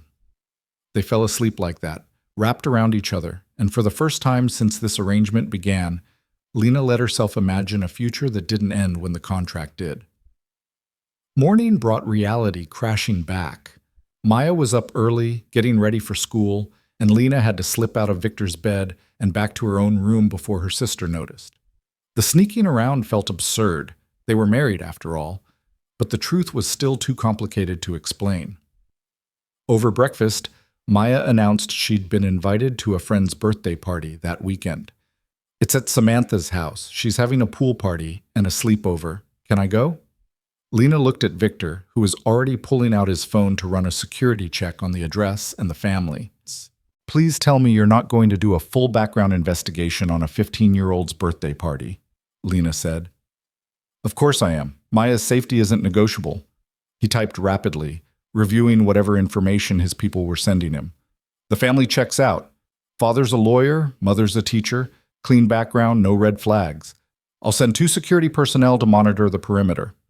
Victor, that's excessive, non-negotiable. His voice was firm, but his eyes were gentle when they met Maya's. You can go, but security stays outside. They won't interfere unless there's a problem. Maya rolled her eyes, but nodded. Thank you. You're weirdly overprotective. You know that? I'm aware. Victor's smile was slight, but genuine. Comes with the territory. After Maya left for school, Lena and Victor had the penthouse to themselves. The intimacy from the night before lingered between them, making everything feel charged and uncertain. About last night, Victor started. We don't have to talk about it if you don't want to.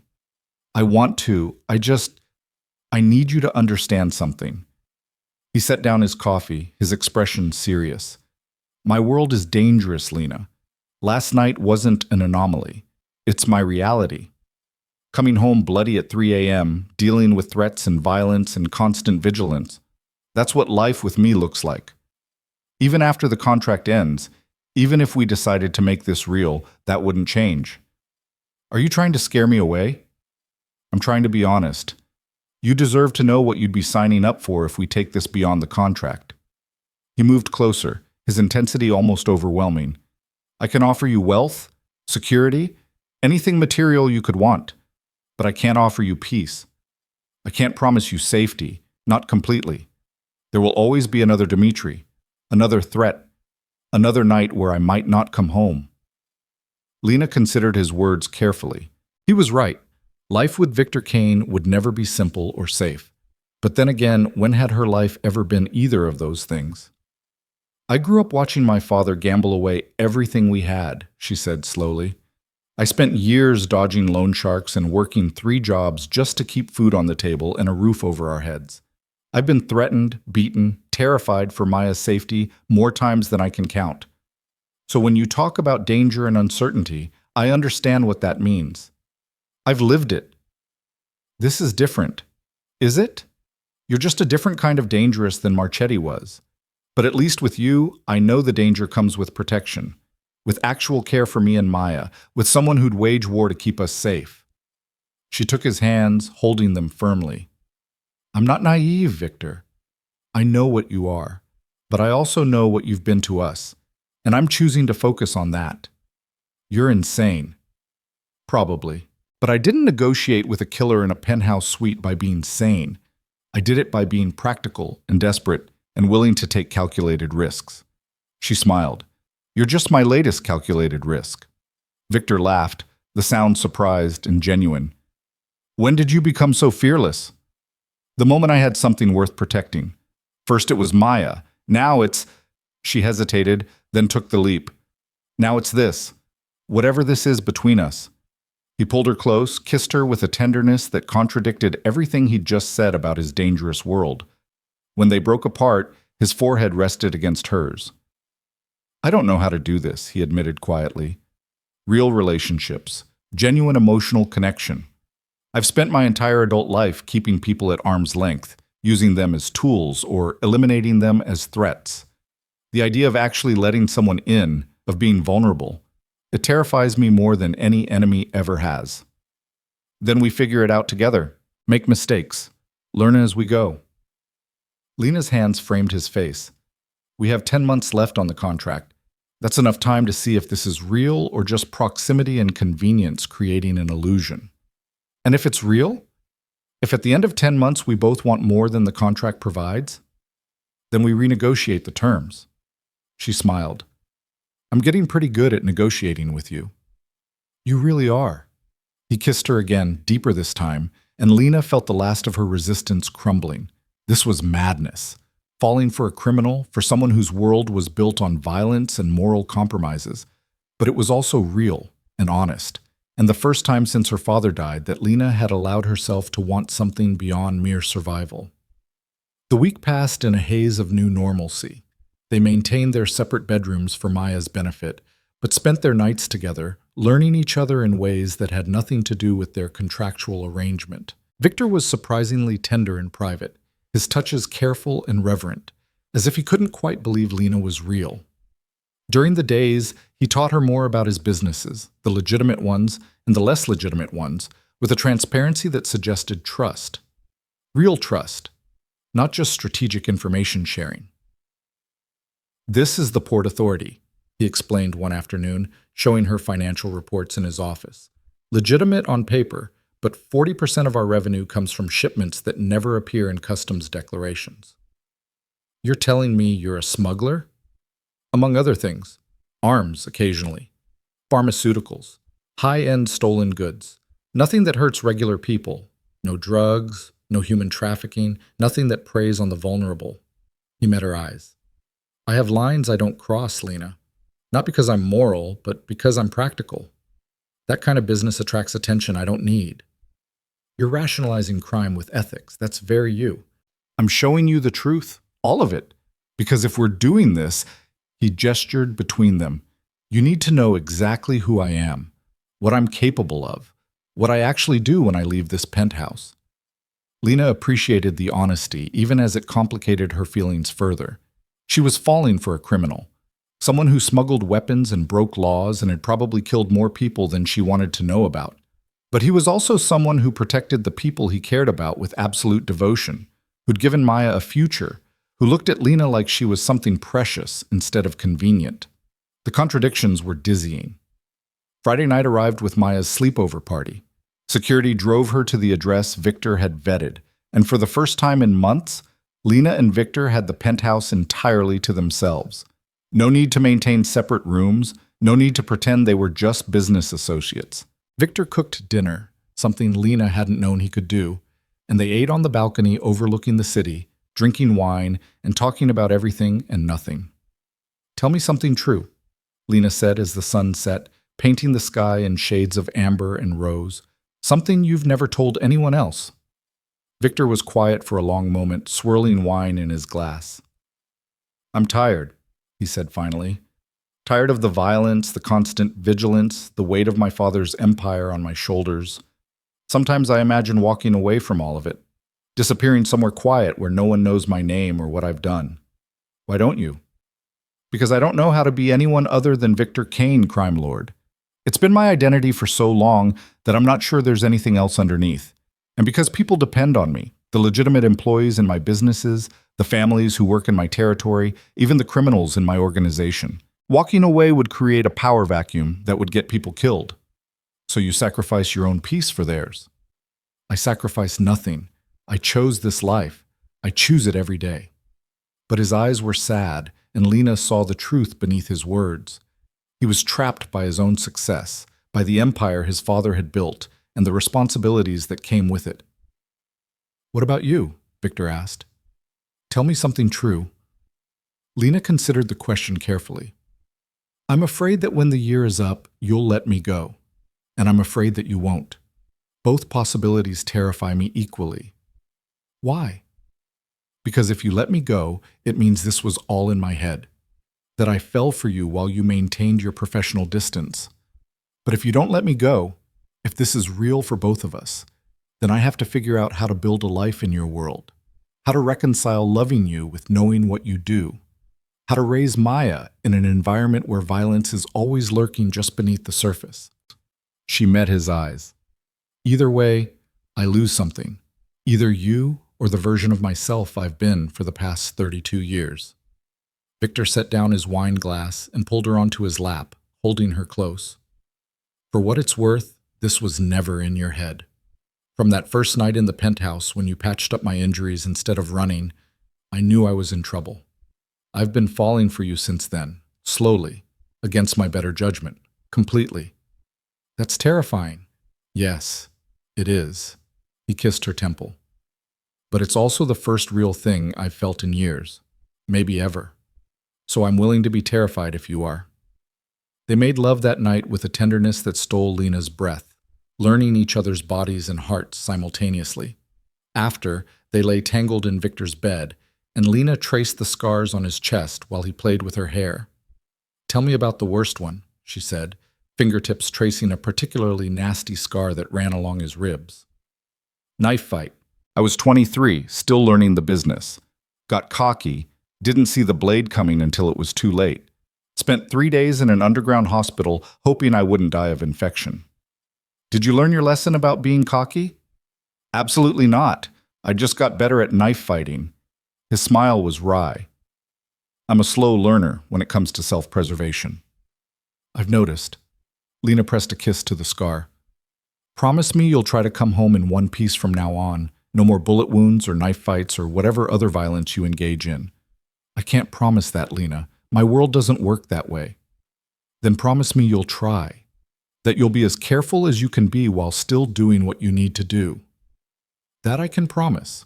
He tilted her chin up, his expression serious. I have something to live for now, someone waiting for me to come home. That changes things. Makes me more careful, more strategic, less willing to take unnecessary risks. Good. Because I'm getting used to having you around. It would be inconvenient if you got yourself killed. Inconvenient, he repeated, amused. That's one way to put it. What would you call it? Devastating. World-ending. The worst thing that could possibly happen. His voice was light, but his eyes were serious. You've become essential, Lena. You and Maya both. Essential in a way I didn't think was possible for someone like me. Lena's throat tightened with emotion. We feel the same way. About you. Maya adores you, even if she'd never admit it. And I... She paused, then took the leap. I love you, Victor Kane. Criminally bad decision, though it may be. Victor's breath caught. You love me. Unfortunately, yes. I love you. Your strength and your vulnerability. The way you protect the people you care about. The way you've been with Maya. The way you look at me like I'm something precious instead of convenient. All of it. I love all of it. I love you too. The words were rough, unpracticed, as if he'd never said them before and wasn't sure how they'd sound. I love you so much it terrifies me.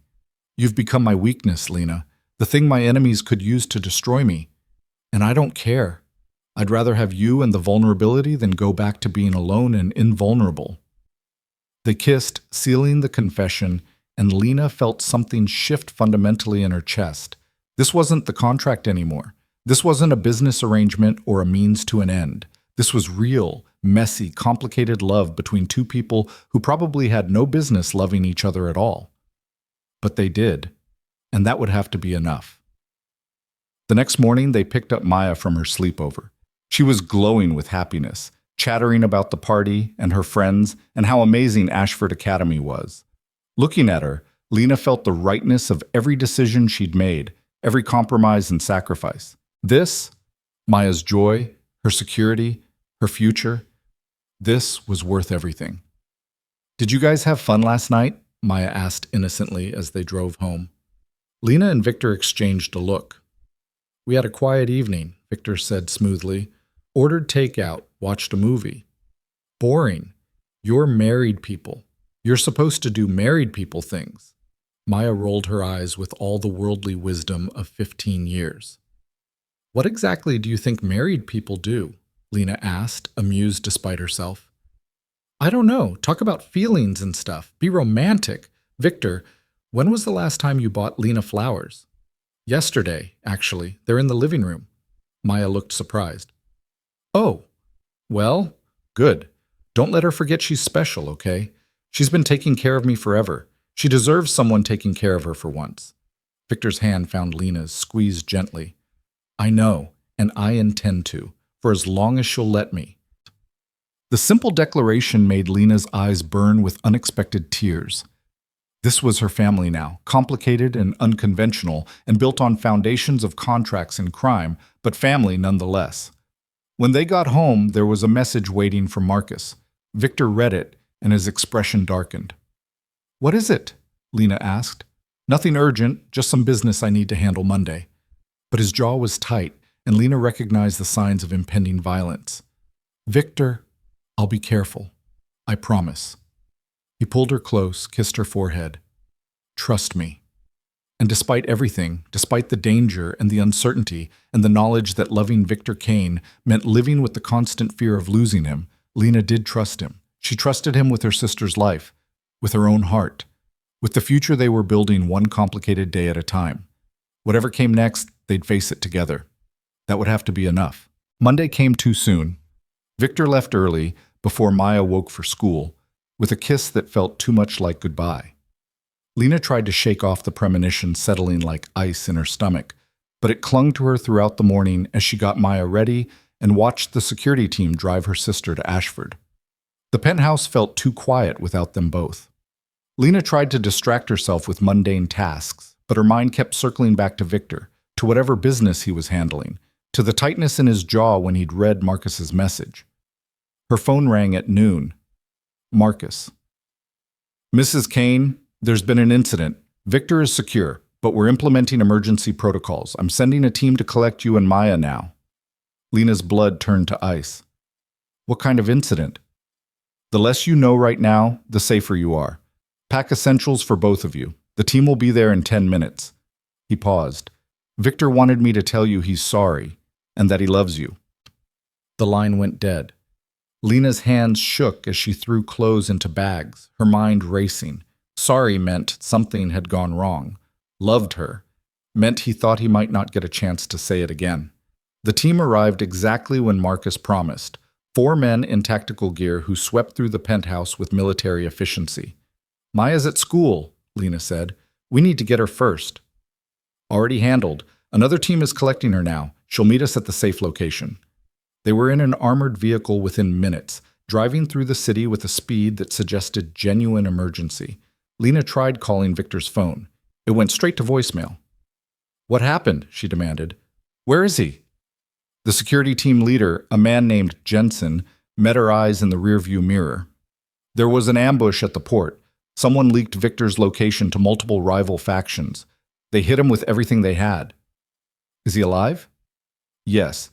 Injured, but alive. Marcus got him out before the situation deteriorated further." Jensen's expression was grim.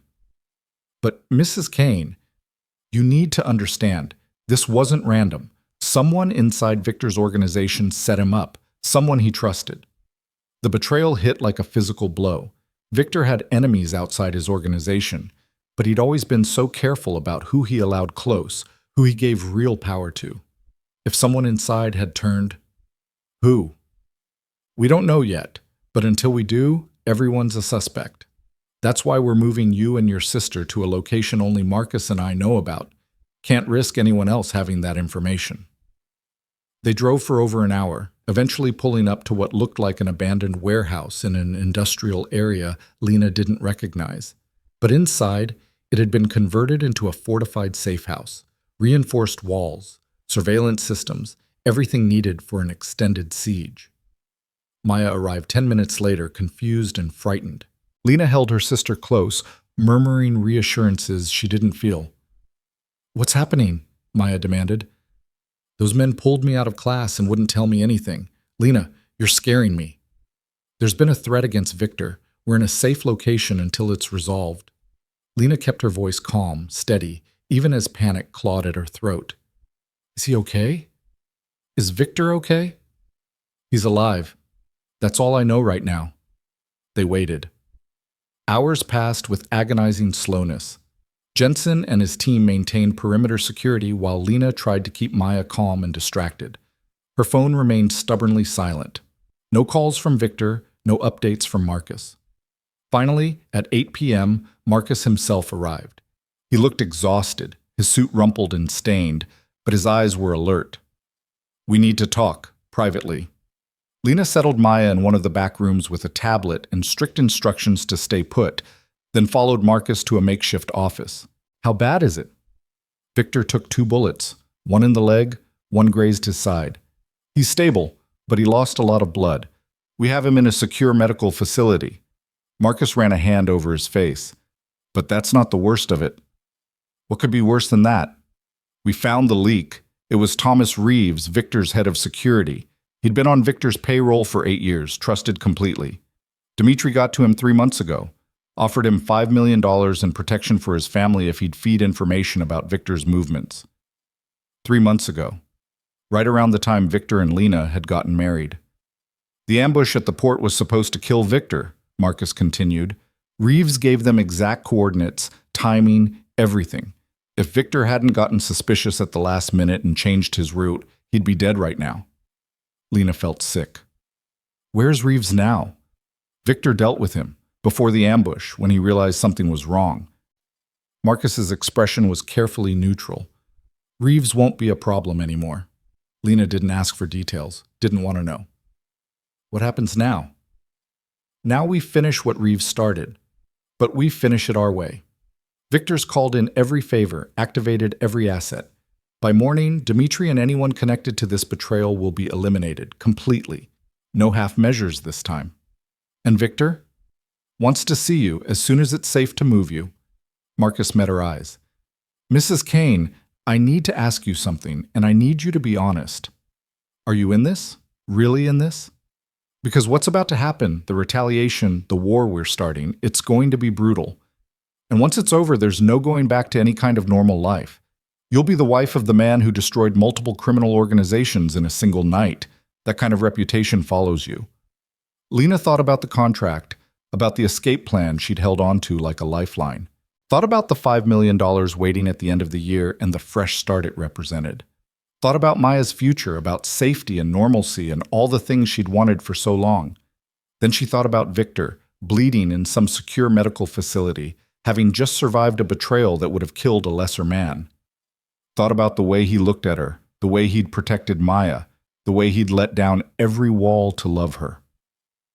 "I'm in," she said firmly. "Whatever comes next, I'm in." Marcus nodded, something like approval in his expression. "Good. Because Victor's going to need you. This betrayal. It's going to change him. Make him harder, more ruthless. You're the only one who can keep him from losing himself completely to what he's about to do." They moved Lena and Maya under cover of darkness to the medical facility where Victor was recovering. It was hidden in the basement of what appeared to be a legitimate medical supply company, staffed by doctors who asked no questions and kept no records. Victor was in a private room, hooked up to IVs and monitors. He looked pale, drawn, but his eyes were alert when Lena entered. "You came," he said, his voice rough. "Of course I came." She crossed to the bed, took his hand carefully. "How are you feeling?" "Like I got shot twice and betrayed by someone I trusted for 8 years. His smile was bitter. "So about as good as expected. Marcus told me what happened, what you're planning. And you're here anyway?" He searched her face, Lena, what I'm about to do, it's going to be brutal, violent. I'm going to destroy everyone connected to this betrayal, and I'm not going to lose sleep over it. If you want out, now's the time. I'll honor the contract, give you the money, get you and Maya somewhere safe and far away from all of this. Lena sat on the edge of the bed, careful of his injuries. I told you I was in. I meant it. I love you, Victor, not despite what you are, but including it, all of it. You might feel differently when you see what I'm capable of. I've already seen what you're capable of. I saw you covered in blood, dealing with threats, making people disappear. I know exactly who you are. And I'm choosing to stay anyway. Something broke in Victor's expression, relief and love and desperate gratitude all mixed together. He pulled her down for a kiss that tasted like blood and antiseptic, and promises neither of them were sure they could keep. I love you, he whispered against her lips. I love you so much it terrifies me. Good. Be terrified. We'll be terrified together. The war started at midnight. Lena stayed with Victor in the medical facility, watching the updates come in through Marcus. Simultaneous raids on Dimitri's operations across the city. Assets frozen. Alliances called in. A coordinated strike so comprehensive that by dawn, Dmitri Volkov's empire had ceased to exist. The man himself was found in his penthouse, along with 3 of his top lieutenants. They didn't survive the encounter. Neither did the 6 other people in Victor's organization who'd known about Reeves's betrayal and said nothing. Victor was ruthless in his purge, eliminating anyone whose loyalty was even questionable. By the time the sun rose, Victor Kane's message was clear. Betrayal would not be tolerated. Anyone who crossed him would be destroyed, along with everyone they cared about. It was brutal, efficient, absolutely merciless. And Lena stayed by his side through all of it, listening to the reports, watching Victor orchestrate violence from a hospital bed, seeing the cold calculation that made him one of the most feared men in the city. She should have been horrified, should have run. Instead, she held his hand and understood that this was the price of loving Victor Kane. This violence, this darkness, it was part of the package. And she'd meant what she said. She was in, completely. 3 days later, Victor was released from the medical facility. He was still recovering, moving carefully, but the immediate threat was over. Dmitri was dead. The betrayal had been avenged. Victor's territory was more secure than ever, his reputation reinforced by the brutal efficiency of his retaliation. They returned to the penthouse, and for the first time in days, Lena felt like she could breathe. Maya had been kept mostly in the dark about the specifics, told only that there had been a threat that was now resolved. She hugged Victor carefully when they returned, mindful of his injuries. "Don't scare us like that again," she said fiercely. "Lena was worried sick. I was worried sick. You're not allowed to almost die, okay?" "I'll do my best," Victor promised. And the gentleness in his voice as he spoke to Maya reminded Lena why she'd fallen for him in the first place. That night, after Maya was asleep, Victor and Lena sat on the balcony overlooking the city. The same city Victor had just reshaped through violence and power. "I need to tell you something," Victor said quietly. "About the contract." Lena's heart clenched. "Okay." "I'm voiding it, effective immediately." He pulled the original document from his jacket. Somehow he'd managed to retrieve it and tore it in half. "You're free, Lena. Free to stay or go. Free to take the money and disappear if that's what you want. No obligations. No strings." "Victor, I can't keep you bound to me by a contract. Not after everything. Not when what I feel for you is so far beyond anything a legal document could capture." He turned to face her, his eyes intense. "I want you to choose me. Not because you're obligated, not because you need the money, but because you genuinely want this life. Want me.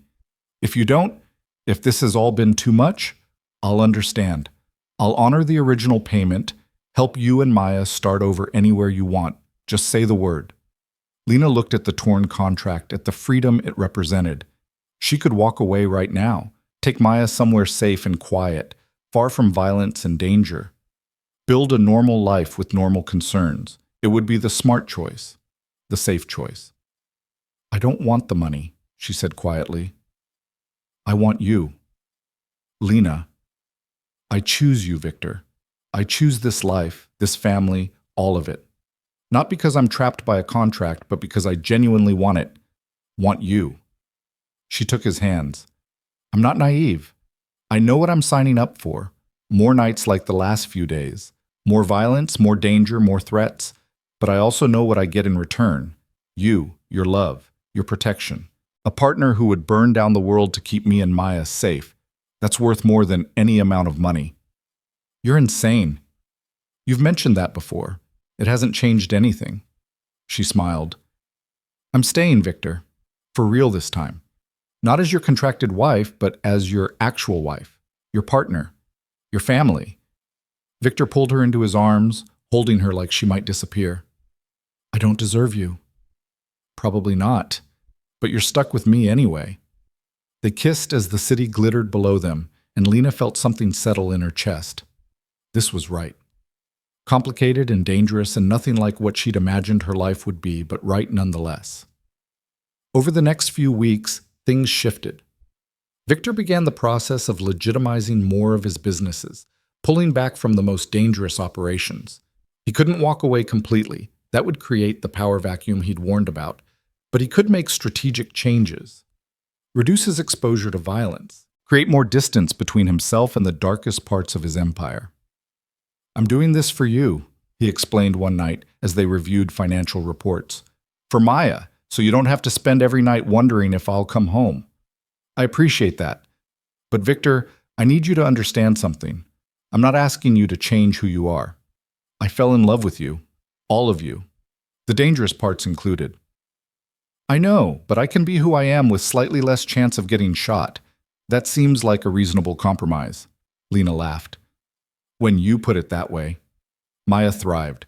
School was going well, she'd made genuine friends, and she'd stopped looking over her shoulder waiting for the next disaster. One night at dinner, she looked between Lena and Victor with an expression of such contentment that Lena's throat tightened. I'm really happy, Maya said simply. I know things have been weird and scary sometimes, but I'm happy. You guys are good together. This feels like an actual family. It is an actual family, Victor said firmly. You're my sister now too, Maya. That's not going to change. Even when the year is up? When whatever arrangement you and Lena have expires? Victor and Lena exchanged a look. There is no expiration date, Lena said gently. This is permanent. We're permanent. Maya's smile was radiant. Good, because I was getting used to having a brother who's insanely overprotective and buys me things before I even know I want them. That's not going to change either, Victor promised. You're stuck with me. 6 months later, Victor surprised Lena with a trip. Just the two of them, leaving Maya with trusted security and Marcus's personal oversight.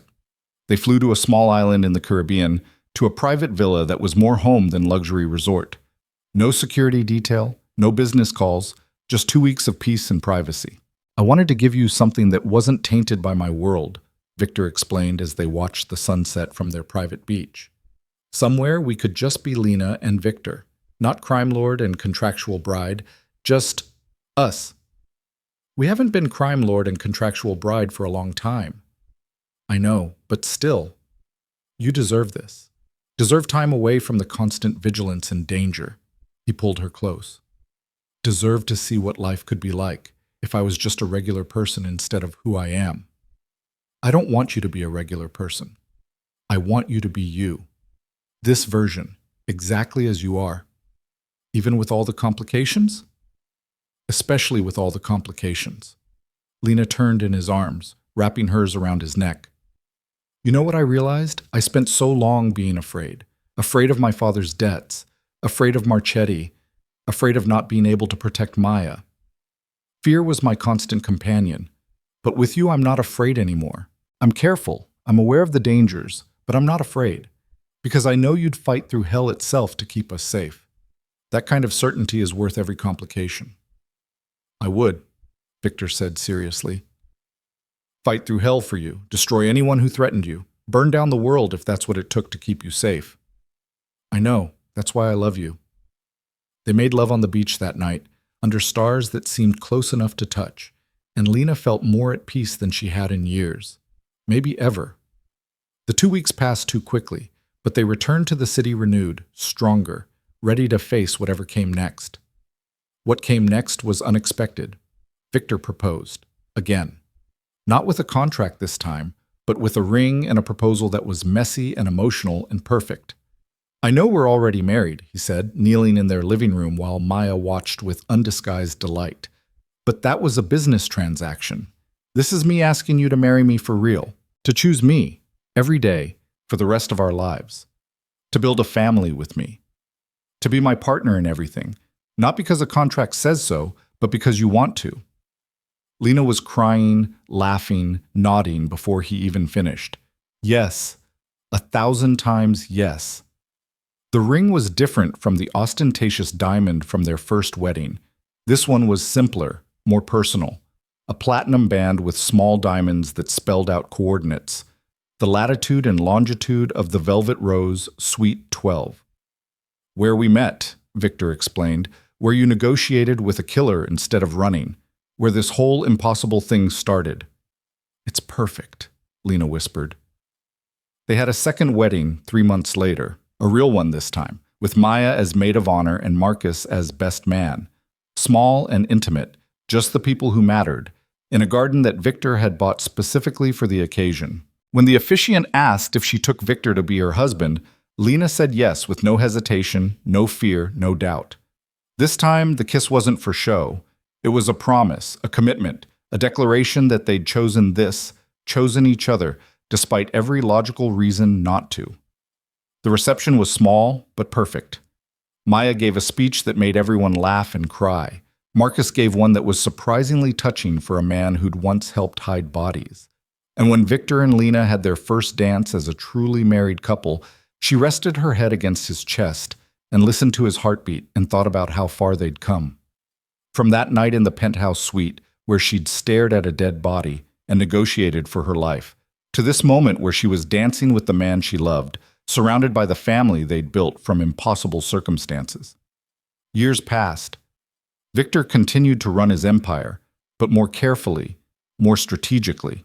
He'd learned to delegate, to step back from the most dangerous operations. The violence didn't stop entirely. It never could in his world. But it diminished, became less frequent, less personal. Maya graduated from Ashford Academy at the top of her class, got into every college she applied to, and chose pre-med with dreams of becoming a doctor. Just like Victor's sister Elena had wanted. The parallel wasn't lost on anyone, and Victor paid for everything without question, treating Maya's education like the sacred trust it was. "You did good," Lena told him the night they dropped Maya off at college. "Elena would be proud of what you did for Maya, what you gave her." "I just gave her a chance. She did the rest herself."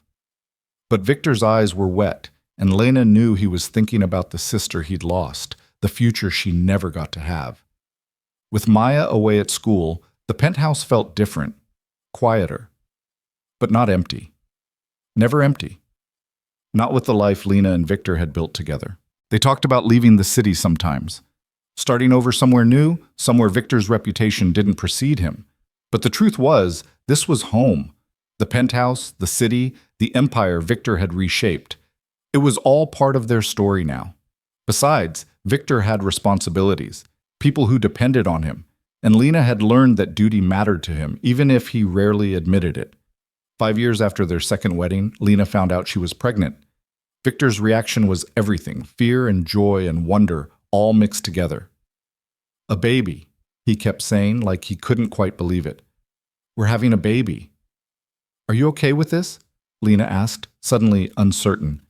They'd never really discussed children beyond Maya. "Okay with it?" "Lena, I'm terrified and elated in equal measure. A child who's ours. A fresh start. A new beginning." He placed his hand on her still flat stomach. A chance to be the father mine never was. Their daughter was born on a spring morning, healthy and perfect and loud. They named her Elena, after Victor's sister. Maya flew home from college to meet her niece, and the look on Victor's face as he held his daughter while his sister, both his sisters now, looked on was something Lena would treasure forever. Victor was a devoted father, attentive and protective and surprisingly gentle. He'd learned from Elena's death, from the violence that had stolen his sister. He was determined that his daughter would grow up safe, loved, with choices his sister never got to make. "I want to leave the business," he told Lena one night when Elena was 6 months old. "Really leave it. Not just delegate, but walk away completely." "Are you sure?" "I've been building toward it for years, legitimizing the businesses, cutting ties with the criminal elements, creating enough distance that I can step away without creating chaos." He looked at their sleeping daughter. "I want to be here for her, really here, not wondering if today's the day I don't come home." "What would you do instead?" "I don't know, something legitimate. Maybe philanthropy. Maybe nothing at all. Just be a husband, a father, a person instead of a criminal empire." He met Lena's eyes. "Is that naive? Thinking I can just walk away?" "No, I think it's brave, and I think you've earned it. You've spent your whole life living up to your father's legacy. Maybe it's time to build your own." It took 2 more years to fully extricate himself, to sell off the criminal elements of his empire, to legitimize everything that could be legitimized, to ensure his people were taken care of in the transition. But Victor was patient and thorough, and by the time Elena was 3, he was completely out. No more late-night emergencies, no more coming home bloody, no more enemies plotting his downfall, just a family, a real one. They moved out of the city to a house in the countryside. Nothing ostentatious, just comfortable and safe and far enough from Victor's old life that they could breathe. Maya visited during breaks from medical school, delighting in her niece and the peace that had settled over all of them. One evening, as the sun set over their property and Elena played in the grass while Lena and Victor watched from the porch, Lena reflected on how impossible this all would have seemed that night in Suite 12. "What are you thinking about?" Victor asked, his arm around her shoulders. "That night we met. How terrified I was. How certain I was that I was going to die. And instead you negotiated for your life with perfect logic and zero hesitation. And accidentally fell in love with the man holding the gun. Not accidental. Inevitable." Victor pressed a kiss to her temple. "From the moment you chose to negotiate instead of running, this was always going to happen. We were always going to end up here." "You sound very certain about that." "I am. Because I've learned that the best things in life are the ones you choose, not the ones that are easy or safe or logical. The ones you choose despite every reason not to." He turned to face her fully. "You chose me when you could have run, chose to stay when you could have left, chose to love me despite everything I was and everything I'd done. Those choices made this family possible, made this life possible." Lena thought about all the choices that had led them here. Accepting Victor's initial offer, signing the contract, staying when she could have left, falling in love when it was wildly impractical, having a child, building a life from the ashes of what they'd both been before. "I don't regret any of it," she said quietly.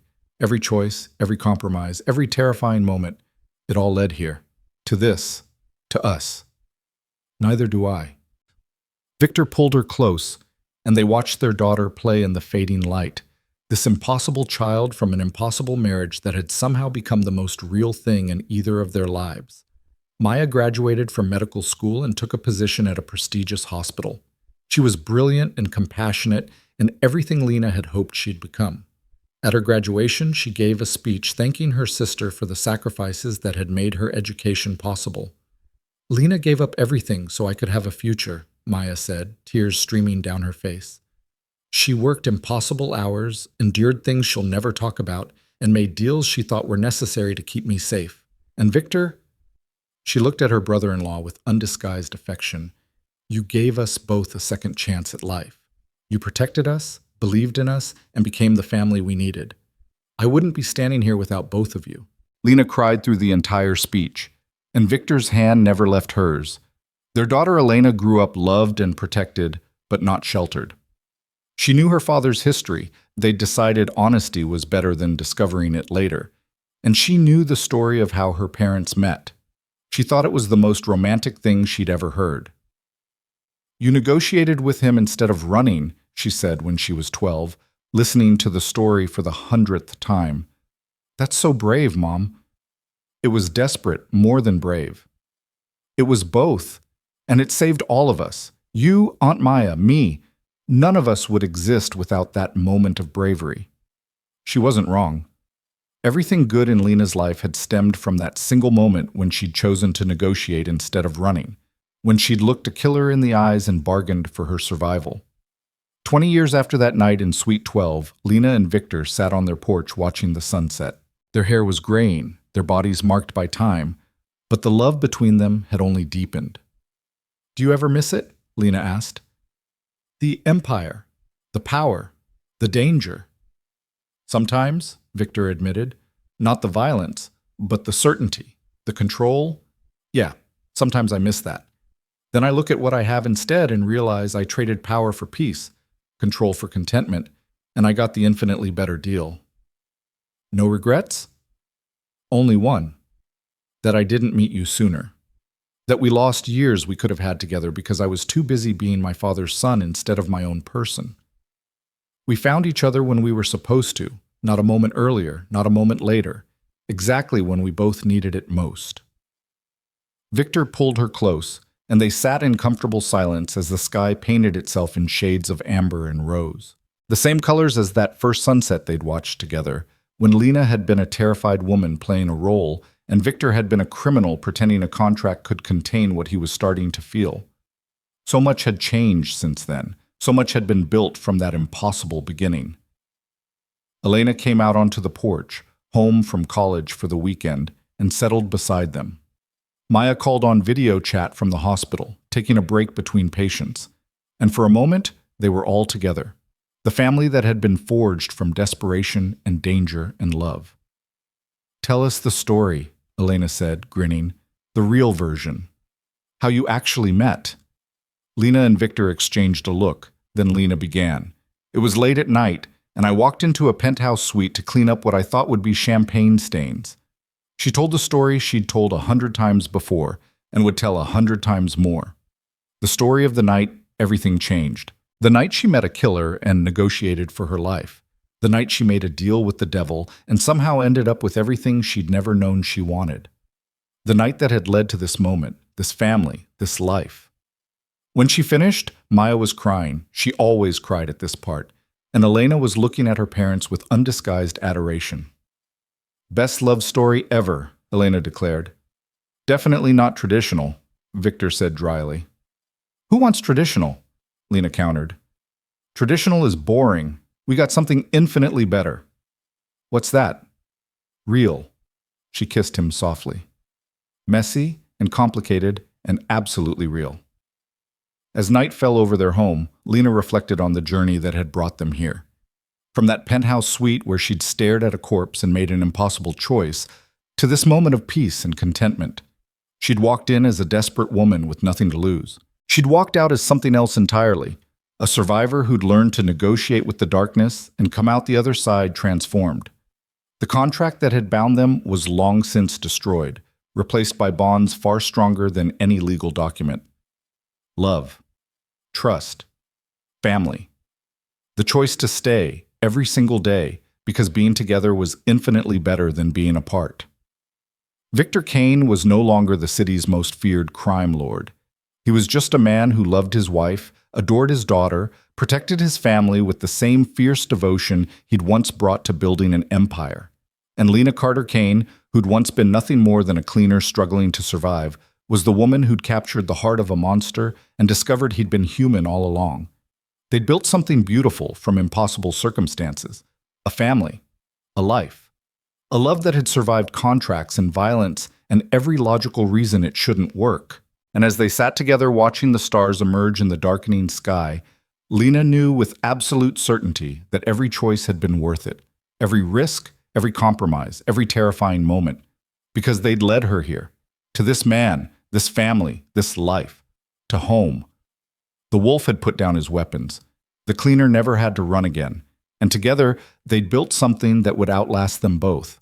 A love story forged in darkness and violence that had somehow transformed into light. It was messy, imperfect, completely unconventional. It was theirs. And that made it absolutely perfect